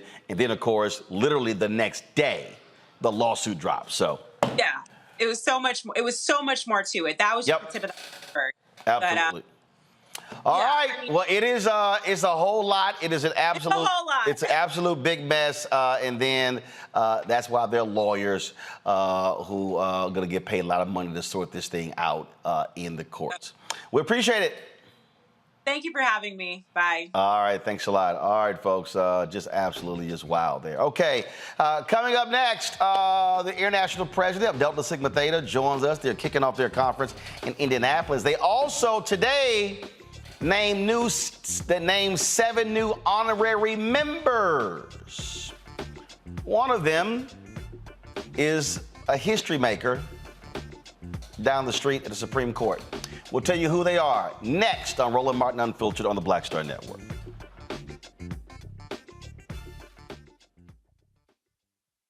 On the next Get Wealthy with me, Deborah Owens, America's Wealth Coach, Dexter Jenkins is a faith-based financial mentor with more than 20 years in the financial services industry. He's passionate about helping families build generational wealth. Even though I'm talking about things like prayer, I'm talking about things about reading the word, I'm talking about things like fellowship, I'm talking to members who are dealing with losing their houses, or I'm talking to members who, because of a lack of the handling their finances, they're working 2 and 3 jobs. And so what I'm finding is that they're not coming to church because they don't have a handle on their finances. We're talking how to get wealthy through faith and our finances on the next Get Wealthy right here, only on Black Star Network. On the next A Balanced Life with Dr. Jackie, we're talking all things mental health and how helping others can help you. We all have moments where we have struggles, and on this week's show, our guests demonstrate how helping others can also help you. Why you should never stop giving and serving others on a next A Balanced Life here on Black Star Network. Bruce Smith, creator and executive producer of The Proud Family, Louder and Prouder, and you're watching Roland Martin Unfiltered.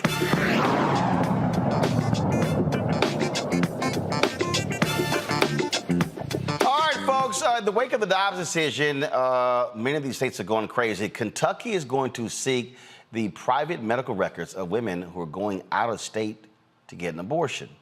Attorney General Daniel Cameron of Kentucky is among the 18 Republican state attorney generals who co-signed a letter to the U.S. Department of Health and Human Services opposing the proposed rule change. The attorneys say the change will unlawfully interfere with states' authority and does not serve any legitimate need. The rule change is intended to shield the medical information of patients who receive reproductive health care services out of state, such as abortion and gender-affirming care, from state officials that ban or criminalize these procedures. It would make it harder for state officials to obtain patient medical information to investigate violations of state laws. Advocates of the rule change argue that it aims to protect better sensitive information related reproductive health care and enhance patient-provider confidentiality. Here's what is crazy to me, Rebecca. Okay, you pass a law where you say we're banning abortions in the state.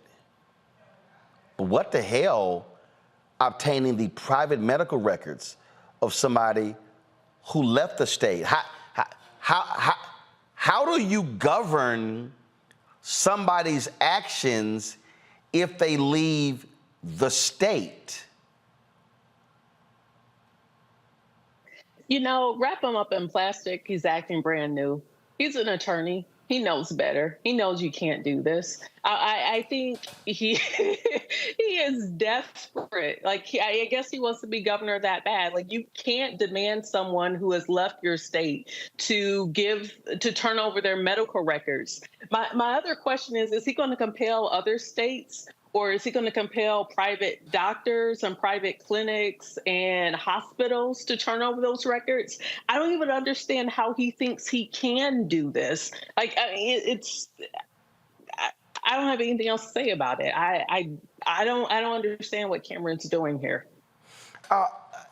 Robert, I'm confused here as well. I mean, literally, and this is not just Kentucky. There are other Republicans. They are trying. How do you obtain the private medical records of somebody? They're not breaking your state law. They're going somewhere else. And so are they now trying to say that if a law is passed in this state, it governs you wherever you go in America?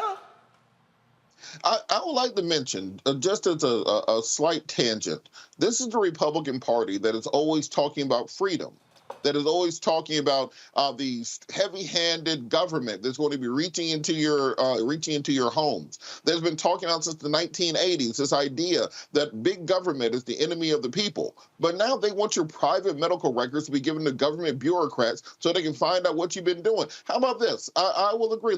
They can go ahead and have the women's private medical records, but for every old white man who gets Viagra, Cialis, Hims.com, balding medication, any of those things, you have to turn over your private medical records also. How about that? This is completely ridiculous. This is silly. This violates federal law. It would never happen, but what it is red meat for a Republican base in a campaign season during an election. It's something that you know will never happen, and therefore you can make it as extreme as possible. Think about what's going on the national level. Trump and DeSantis are arguing, well, I had a 15-week abortion ban. Well, I'm going to have a 6-week abortion ban. Well, I'm going to ban abortion before she even gets pregnant. That's the way that they're arguing now. They've come to the point of absurdity. The Republican Party has become a parody of American politics. They no longer talk about policy. They no longer talk about things that affect the American people. They think they can get enough Twitter likes and enough follows that social media will carry them to the White House. This is the death of a political party, and they're doing the last rattle before they go out the way the Whigs did. So here's what's interesting here, Scott. Perfect example. There are some states that now require you to show an ID in order to view porn. Louisiana is one of those states. Virginia is one of those states. Yes, Rebecca, like straight up. They've actually passed this as a law. They say to protect minors. So, Scott, if in Virginia I have to show an ID to watch porn, or Louisiana, does that mean that if I'm from Virginia or Louisiana and I go visit Texas, or I go to Idaho, or I go to California, that law follows me? That's literally what these people are saying, that they get to demand your personal information because you left the state. It's ridiculous, like Robert said. But the Mr. Kentucky AG, newsflash, your jurisdiction stops at the Kentucky state line. It stops. But the purpose behind this, and none of this is going to be constitutional, these states who have said 6 weeks or no abortion or a total ban on abortions, they are also trying to pass laws that say you can track those who leave the state so we know how many people are leaving the state. And if we can, we want to arrest them or incentivize them not to leave the states. But now the Supreme Court took the federal ban off and said, let each state decide. Think about that. So they're going even beyond that. And so it really makes no sense. But the purpose behind this is so they can track who's leaving the state to get abortions. And then they want to pass a law to criminalize or to say, to bar you from leaving the state to get an abortion. So you can't get an abortion here if you're 8 to 10 weeks or more, but you also can't leave the state to go do this, so that you're going to have to stay in Kentucky and have the baby. Oh, but we're not going to provide prenatal care or pre-kindergarten or any of the other programs or federal entitlements to support raising this child. It's complete lunacy. Complete lunacy, and it's unconstitutional, too. It's absolutely crazy. All right, yo. I mean, just stunningly stupid. All right, going to a break. We come back. Isaac Hayes creates fan base, a black-owned social media app. Well, look, it's really grown exponentially. They want to continue doing so. They're going through a crowd fundraise. We'll talk about that next. Also, we'll be chatting with the president of Delta Sigma Theta about what's happening at their conference in Indianapolis, as well as their new 7 members, which includes Supreme Court Justice Ketanji Brown Jackson. You're watching Roland Martin Unfiltered on the Black Star Network. Folks on YouTube, hit that like button, y'all. Hit the like button. Also, download our app, Black Star Network app, Apple phone, Android phone, Apple TV, Android TV, Roku, Amazon Fire TV, Xbox One, Samsung Smart TV. Also, join our Bring the Funk fan club. Your dollars are important. Allow us to cover the stories that we wish to cover. See check-in money orders to P.O. Box 57196, Washington, D.C., 20037-0196. Then you also have Cash App. Of course, $ RM Unfiltered. You got PayPal or Martin Unfiltered. Venmo is RM Unfiltered. And Zelle, Roland at RolandSMartin.com. Roland at RolandMartinUnfiltered.com. You can also, of course, watch us on Amazon News. We'll go to Amazon Fire. Check us out there. Tell Alexa, play Black News from Black Star Network. You also can help us out, folks, and you can watch us on Plex TV as well. And so we look forward to you accessing us there. Also, be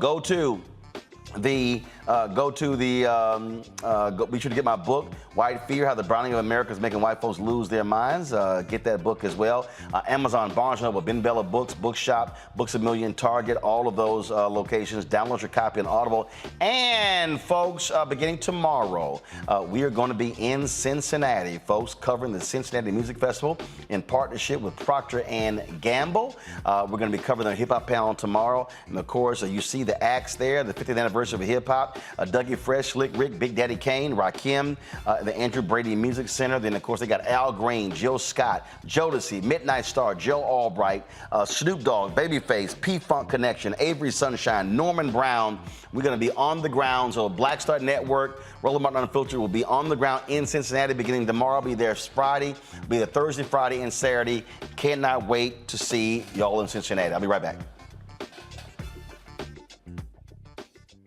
I'm Faraji Muhammad, live from LA. And this is The Culture. The Culture is a two-way conversation. You and me. We talk about the stories, politics, the good, the bad, and the downright ugly. So join our community every day at 3 p.m. Eastern and let your voice be heard. Hey, we're all in this together. So let's talk about it and see what kind of trouble we can get into. It's The Culture. Weekdays at 3, only on the Black Star Network. Black Star Network is here. Oh, no punch! I'm real revolutionary right now. Thank you for being the voice of Black America. All momentum we have now, we have to keep this going. The video looks phenomenal. See, there's a difference between Black Star Network and black-owned media and something like CNN. You can't be black-owned own media and be scared. It's time to be smart. Bring your eyeballs home. You dig? Farquhar, executive producer of Proud Family. You're watching Roland Martin Unfiltered.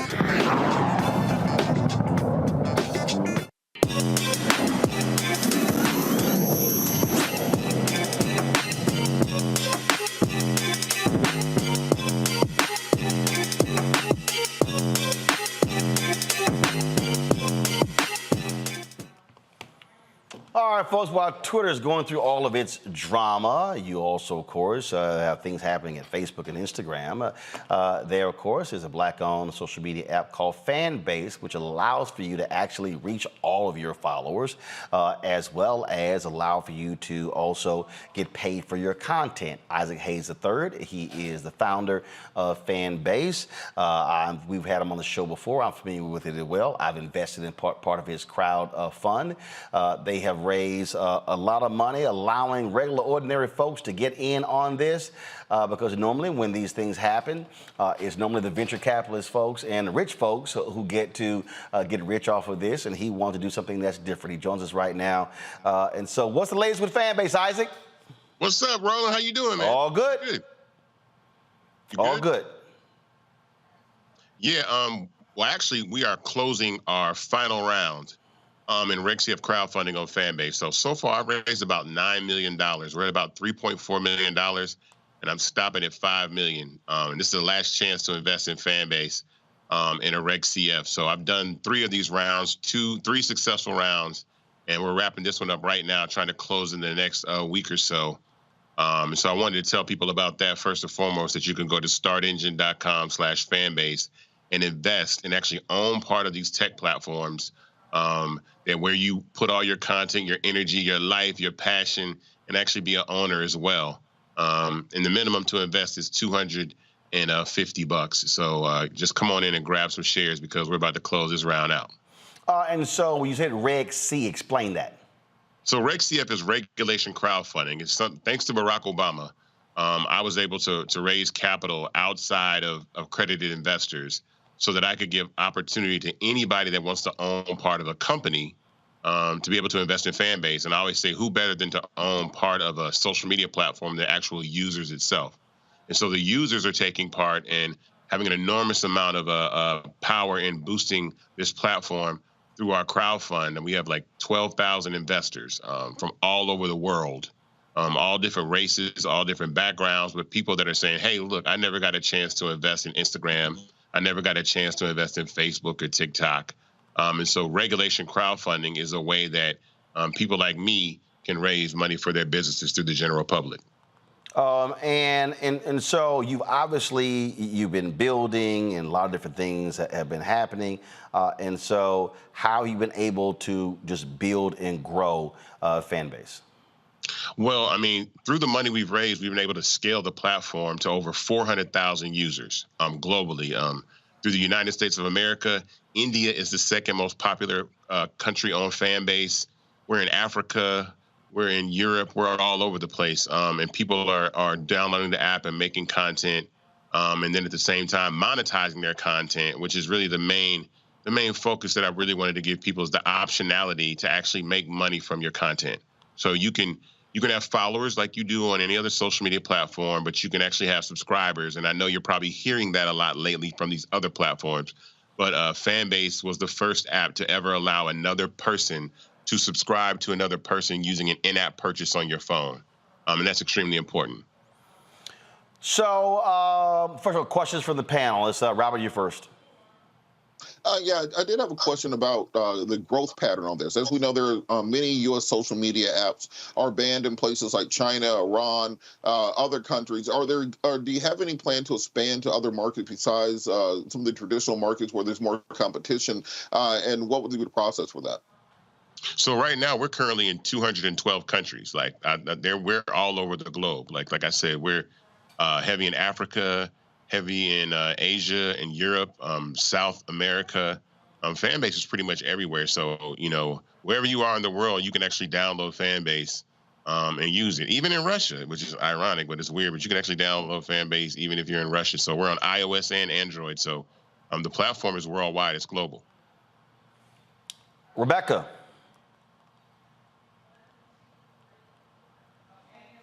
Rebecca, you're on mute. Rebecca's muted. There you go. Hey, good seeing you tonight. I am an investor in Fanbase. So I have a quick business question. Is it your goal to be majority Black owned, or is it your goal to continue to grow and then to be able to sell the platform? So I'll say this, every platform, every company is built to be sold in one way or another, either acquired by another company or go public on the stock market. The goal, currently at Fanbase, I am the majority owner, but of the 12,000 investors that are invested in Fanbase, the majority of those are African-American people as well. And what's important about that is building generational wealth sometimes in our community seems like a competition rather than a culture. And I want to change that. I want to let people have the same opportunity that VCs get to put $5,000 into Uber and it turned into $24 million. That's a real story. There's a guy named Orrin Michaels that was allowed to put $5 grand into Uber and then turn it into $24 million. But meanwhile, the consensus is you should go spend your money on lottery tickets and try to win the lottery, or go to Vegas and gamble. But you could put $250 towards a startup, $1,000, $5,000 towards a startup, and you have better odds of coming out on top than you do with winning the lottery. It's just, mathematics. Even though most startups struggle, Fanbase has performed well above most social media platforms. Even a lot of our copycat competitors have either gone out of business that were founded after us, or even been acquired by companies and then dissolved. So we're holding strong because, number one, the tech team that I have is phenomenal. My CTO is phenomenal. The business model is phenomenal. And it's really disruptive. It's really taking advantage of the opportunity to do direct consumer content distribution and monetization. So it's incredible. Robert?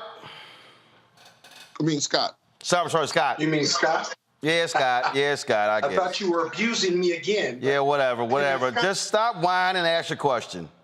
Scott Bolden here. So if I'm an unsophisticated investor, is there a minimum give? And after I give, then is there a process for payout, or is the idea you hold the investment until you sell Fanbase and then I make a bunch of money? Yeah, so the minimum to invest in Fanbase is $250. And so this is a seed round investment. So this is no different than if you were investing in Facebook or Apple or Uber or platforms like those. And really what that means is you're going to ride the life of the company. So there's two eventualities to Fanbase, right? Fanbase will be acquired or it'll go public on the stock market. When that happens, when we're acquired, we just get bought out at a higher valuation than we are now. And currently Fanbase is valued at $85 million. And then either we go public on the stock market, and then the day we go public, you sell all your shares at the increased value of the share price at the time that we go public. So that's the difference. Now you're just along for the ride, which is typical with any startup that people invest in, even in venture capital or angel investors. All right, then. All right, tell folks where they can go to they want to invest in Fanbase. And again, this is the final raise. Yeah, so you can go to startengine.com/fanbase to invest. That's startengine.com/fanbase to invest. And the minimum to invest is $250. We're at about $3.4 million, and we're closing this round at $5 million. And when I do programs like these, the raise tends to go viral. I got another interview in the morning on about 80 stations nationwide. So I'm really putting out the effort to really go ahead and close this round out in the next week or so. So I hope to get as many people to invest, to tell a friend to go to Start Engine and invest in Fanbase. And if you go to Start Engine, just startengine.com, you'll actually see Fanbase. We're on the most funded section at the top of the app. I mean, at the top of the website, when you go in there, you'll see Fanbase right at the top of most funded startups. So we've broken records. I am the Black man that has raised the most amount of money in equity crowdfunding ever. So this is history, what's been going on with Fanbase. So I want to make as many people a part of it as I possibly can and give us an opportunity to have equity as opposed to the other guys. All right, then. Isaac, thanks a lot, man. Appreciate it. Thank you, guys, man. All right, folks, quick break.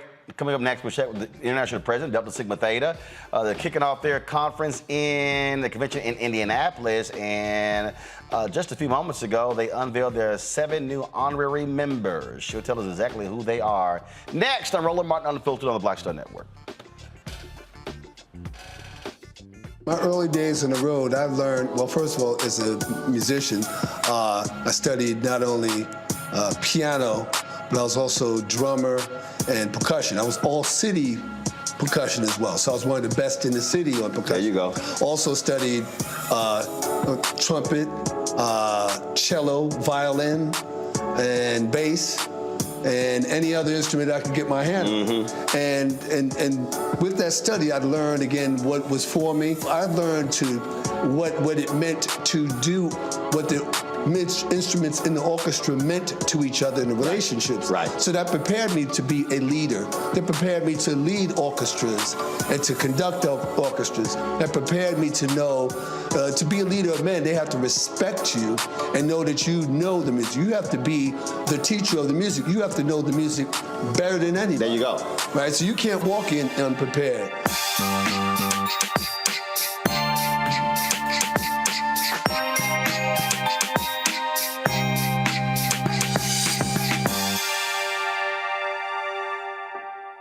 Next on the frequency, right here on the Black Star Network, Shanita Hubbard. We're talking about the ride or die chick. We're breaking it down. The stereotype of the strong Black woman. Some of us are operating with it as if it's a badge of honor. Like you even hear Black women like aspiring to be this ride or die chick, aspiring to be this strong Black woman trope at their own expense. Next on the frequency, right here on the Black Star Network. Hi, I'm Jo Marie Payton, voice of Sugar Mama on Disney's Louder and Prouder, Disney Plus. And I'm with Roland Martin on Unfiltered.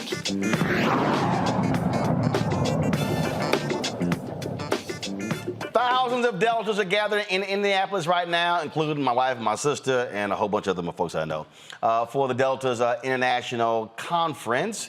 They, of course, there to do business. Also, 1,000 vendors are there as well, in addition to covering the business of the organization. Joining us right now is the international president of Delta Sigma Theta Sorority Incorporated. Yeah, we've got to add that last part before they get attitude. Elsie Cook Holmes. Elsie, glad to have you on the show. How you doing? Glad to be here, Roland. How are you? And thank you for having us on the show today. Doing good, doing good. So first off, a few moments ago, and the story was just released, y'all went through your process where you named 7 new members, 7 new honorary members, correct? We absolutely did. Today has been an exciting day for us because we officially kicked off our 56th National Convention right here in Indianapolis, Indiana. And part of our official opening is the initiation of honorary members. And we're very excited to have 7 new honorary members from various fields, if you will, all very accomplished in their respective areas. So we have Rashida Jones, who's president of MSNBC, Ambassador Bonnie Jenkins, who is the Undersecretary for Security and Arms Control and Cybersecurity with the State Department. We have Channing Dungey, who is president and CEO and chairman of the Warner Brothers television division. We have Tamika Catchings, who is one of the most renowned WNBA players right here, living right here in Indianapolis, but playing 16 seasons with the Indiana Fever and broke a lot of records, and has done so much philanthropic work as well. Then we have Phyllis Newhouse, who is an entrepreneur and does billion-dollar deals and really helps so many and helps women's empowerment, especially women of color as well. We have Deborah Lee, who as you know, for a number of years was president of BET. And we're very, very excited to round out that class with Justice Ketanji Brown Jackson, obviously the first African-American U.S. Supreme Court Justice. So we are very, very excited. Pretty good lineup there. And so obviously you're there. First of all, how many Deltas do you expect? First of all, how many have registered? How many do you expect to be in Indianapolis? Registered for in person, we have almost 13,000. We have over 10,000 registered virtually. So though they won't be heading to Indianapolis, they are joining us. Actually, some of them, I think they are here in the city. So a few of them came, but most of them are joining from the comforts of their homes as well, in their respective places if they were not able to join us in person. So all in all, we'll have an attendance of over 23,000. And then we have additional guests and, as you mentioned, vendors that bump up that number even farther. So again, we are quite excited. It's been a busy week. Last weekend, the AKs had their leadership conference in Chicago, where they announced the creation of their credit union. And so, my question for you: how much of your agenda is focused on economic power of African Americans, especially Black women? We have one of the key focus areas. We have two things. So our 5-point programmatic thrust includes economic development. It has for a number of years. And part of my administration's focus is financial empowerment. Financial fortitude is what it's coined as for us across the lifespan, regardless of age, and to look to build generational wealth. So we have a number of programs that assist entrepreneurs. Yesterday, we had our Delta Red Tank competition, and there were a number of awards, monetary awards, to help existing businesses as well as new business ventures. So we have several different programs dedicated to entrepreneurs, and we are looking at some other areas as well. And then again, we have a number of programs that really are focused on financial empowerment in our communities as well as for our members. All right. I do want to mention. Yep. Go ahead. No, I was just going to say, if I can shift gears a little bit, because we are very focused on financial empowerment. For this administration, we're also very, very focused on the importance of mental health and wellness. So we've launched a new program called Live Well. And certainly in this month where we're celebrating Minority Mental Health Month, this is Minority Mental Health Month, we are amplifying, again, lifting up our new program, Live Well, that has, that we've had a number of wellness and focus areas on mental health and wellness. We have Wellness Wednesdays, so we look to empower the community as well as our members with information, and also let them know it's a safe space to really be able to deal with any types of mental health issues as well. And I think the final thing I mentioned was about social action tomorrow. Right, so you got social action tomorrow, and normally you have Deltas who are speaking, but you have an AKA who's going to be speaking tomorrow. We absolutely do. So 2 things. First of all, as you know, Delta has social action in our DNA, and we have from the very beginning. So social action and DST really are synonymous with each other. But we certainly join with our D9 sisters and brothers, because there is power in our collective unity.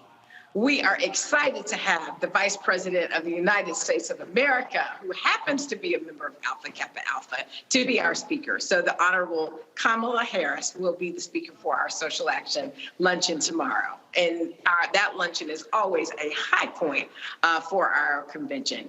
Joy Reid, MSNBC, hosted the readout. She is an honorary member for Delta Sigma Theta. She will also be providing the call to action and charge speech toward the end. So we are excited about both speakers, but everyone, as you know, will be welcoming our Vice President, though she wears different D9 colors. We will be very, very happy to welcome the Vice President to our midst tomorrow. Questions from the panel real quick. Rebecca, you first. So just a comment, as a proud member of Alpha Kappa Alpha Sorority Incorporated, wish you well on your convention and congratulations on your newest grouping of honorary members. Thank you. Thank you so much. All right, Robert, what'd you say you played, Robert? Kappa Kappa Psi, the band frat? Is that what you said? Yeah, the band frat. Yeah. Yeah, you probably played. All right. Robert probably plays the band frat and the gun frat. Robert, go ahead with your question for LC. Well, I have no questions. I simply want to say congratulations on another outstanding year. Delta Sigma Theta is always a strong partner in the movement for social justice, and we absolutely commemorate everything that you have going on, and we look forward to finding out what's going on in the next year and all the outstanding things that the women of Delta Sigma Theta will be doing. Thank you very much. You know we're gearing up for 2024, so all roads are leading there, and certainly gearing up before then even to partner with other coalition members across various coalitions, including the D9, to support the March on Washington in August as well. And I guess I'll let the Kappa, Scott Bolden, ask a question. Scott. On behalf of every Kappa man in America, we're on our way to Tampa next week, or this week rather. Congratulations on your convention. I do have a question, though, and that is, I'm sure you've been a longtime member of Delta Sigma Theta. What makes a great convention, this gathering? On the last day when you leave, what does a successful convention look like to you? A successful convention, it's funny you asked me that, because that's what we started with the end in mind thinking when we were doing our planning. A successful convention, being able to not only take care of the business of Delta Sigma Theta, which we know we will do, but to have a memorable experience full of sisterhood, full of connection, full of being able to saw us from across the mile. It's almost like a reunion, if you will.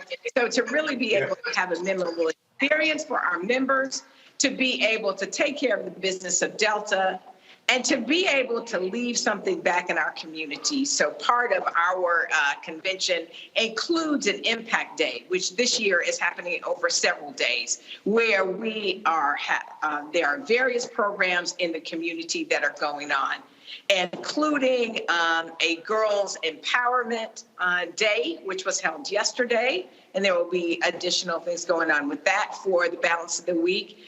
There's also providing opportunities for backpacks for back to school, but also suitcases full of supplies and clothes and other things for foster children. So there are several different programs that are going on. Our members from all over the country have donated to these programs. And so those programs are being done for the benefit of the community right here in Indianapolis. We always have an ecumenical service and a praise and worship service, and the funds that are gathered for those offerings are also left here in the city of Indianapolis for various nonprofit organizations that we are supporting. All right. So that helps. Well, LC, we certainly appreciate it. Good luck on the conference, and I won't even waste my time checking my bank account to see how smaller it will be after Indianapolis. We like that too. So I'm sure I'm going to look for your wife. There's enough Delta stuff in the house. Trust me, I can guarantee you that. Far more. All right. Well, far more than the Alpha stuff I've accrued in 34 years. I'm just saying. All right. I appreciate it, Elsie. Thanks a lot. Good luck. Yeah. Take care, Roland. All right. That's it. Let me thank Kappa Kappa Psi, Robert. Robert, I know you played as the gun frat too, so I mean, surely you did. What's a Kappa Kappa? Yeah, okay, all right, okay. Well, there we go. Then, of course, we got AKA Rebecca, and then we got that little Kappa, Scott Bolden. All right, folks. Big Kappa. Yo. That's enough. We don't need all that. We don't need all because always remember, Alpha's your daddy. Always remember. God. Always. You said that at my birthday party and pissed off all the newts at the party. And they all knew it was true. Daddy? They all knew it was true. And I also told them, in the presence of an Alpha, kiss the ring. You almost started a riot at my party. Yeah. 20 Kappas, 1 Alpha. That's unfair for the Kappas. All right, we gotta go.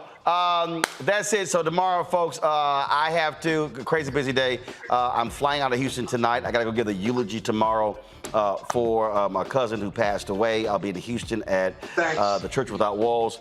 Then I fly to Cincinnati for the Cincinnati Music Festival. We're covering that. We're gonna look for that. We're gonna be there with our coverage on the Black Star Network Thursday, Friday, and Saturday. And then, of course, I'll see my man Wendell Haskins for his Original T Golf Classic honoring Gary Sheffield on Sunday. Then back in the saddle on Monday. We're on the road next week as well. We'll be at the Alpha Convention. I'll be participating in making a huge announcement on Wednesday. And then Wednesday, Thursday, Friday, we'll be in Houston covering the convention for the National Urban League. And so a lot of things happening. Your support is crucial for us to do what we do, folks. I can tell you that right now. It is not easy for us to do what we do, traveling around the country, in terms of the amount of money we have to spend. It's about covering the stories that matter to you. And so that's why it's important. So please support us. First of all, download our app. If you want to know exactly what's going on, all of our shows and all of our interviews and the content, the live stuff that we live stream, you can always count on the Black Star Network app, Apple phone, Android phone, Apple TV, Android TV, Roku, Amazon Fire TV, Xbox One, Samsung Smart TV. If you want to give, please contribute to our Bring the Funk fan club. Your dollars are crucial. Our goal is to get 20,000 of our fans on average contributing $50 each. That's $4.19 a month, 13 cents a day. And so we appreciate everybody who's given check, money order, Cash App, Venmo, Zelle, PayPal, all of that. It all makes a difference. I'm gonna tell you that point blank because again, without you, we would not be in business today. So send your check and money orders to P.O. Box 57196, Washington, D.C. 20037-0196. Cash App is $RM Unfiltered. PayPal is R Martin Unfiltered. Venmo is RM Unfiltered. Zelle is Roland@RolandSMartin.com. Roland@RolandMartinUnfiltered.com. And don't forget to get a copy of my book, White Fear: How the Browning of America is Making White Folks Lose Their Minds. When you support us and buy that book, that money comes right back into the show. You can get the book at Ben Bella Books, Amazon, Barnes & Noble, IndieBound, Bookshops, Chapters, Books A Million, Target. You can also download a copy on Audible. Folks, that's it. I'll see y'all tomorrow. Holla! Folks, Black Star Network is here. Hold no punches! I'm real revolutionary right now. Support this man, Black Media. He makes sure that our stories are told. Thank you for being the voice of Black America, Roland. Stay black. I love y'all. All momentum we have now, we have to keep this going. The video looks phenomenal. See, there's a difference between Black Star Network and Black-owned media and something like CNN. You can't be Black-owned media and be scared. It's time to be smart. Bring your eyeballs home. You dig? Pull up a chair, take your seat. The Black Table with me, Dr. Greg Carr, here on the Black Star Network. Every week, we'll take a deeper dive into the world we're living in. Join the conversation only on the Black Star Network. Hi, I'm Dr. Jackie Hood Martin, and I have a question for you. Ever feel as if your life is teetering and the weight and pressure of the world is consistently on your shoulders? Well, let me tell you, living a balanced life isn't easy. Join me each Tuesday on Black Star Network for A Balanced Life with Dr. Jackie. We're all impacted by the culture, whether we know it or not. From politics to music and entertainment, it's a huge part of our lives, and we're going to talk about it every day right here on The Culture with me, Faraji Muhammad, only on the Black Star Network. I'm Deborah Owens, America's Wealth Coach, and my new show, Get Wealthy, focuses on the things that your financial advisor and bank isn't telling you, but you absolutely need to know. So watch Get Wealthy on the Black Star Network.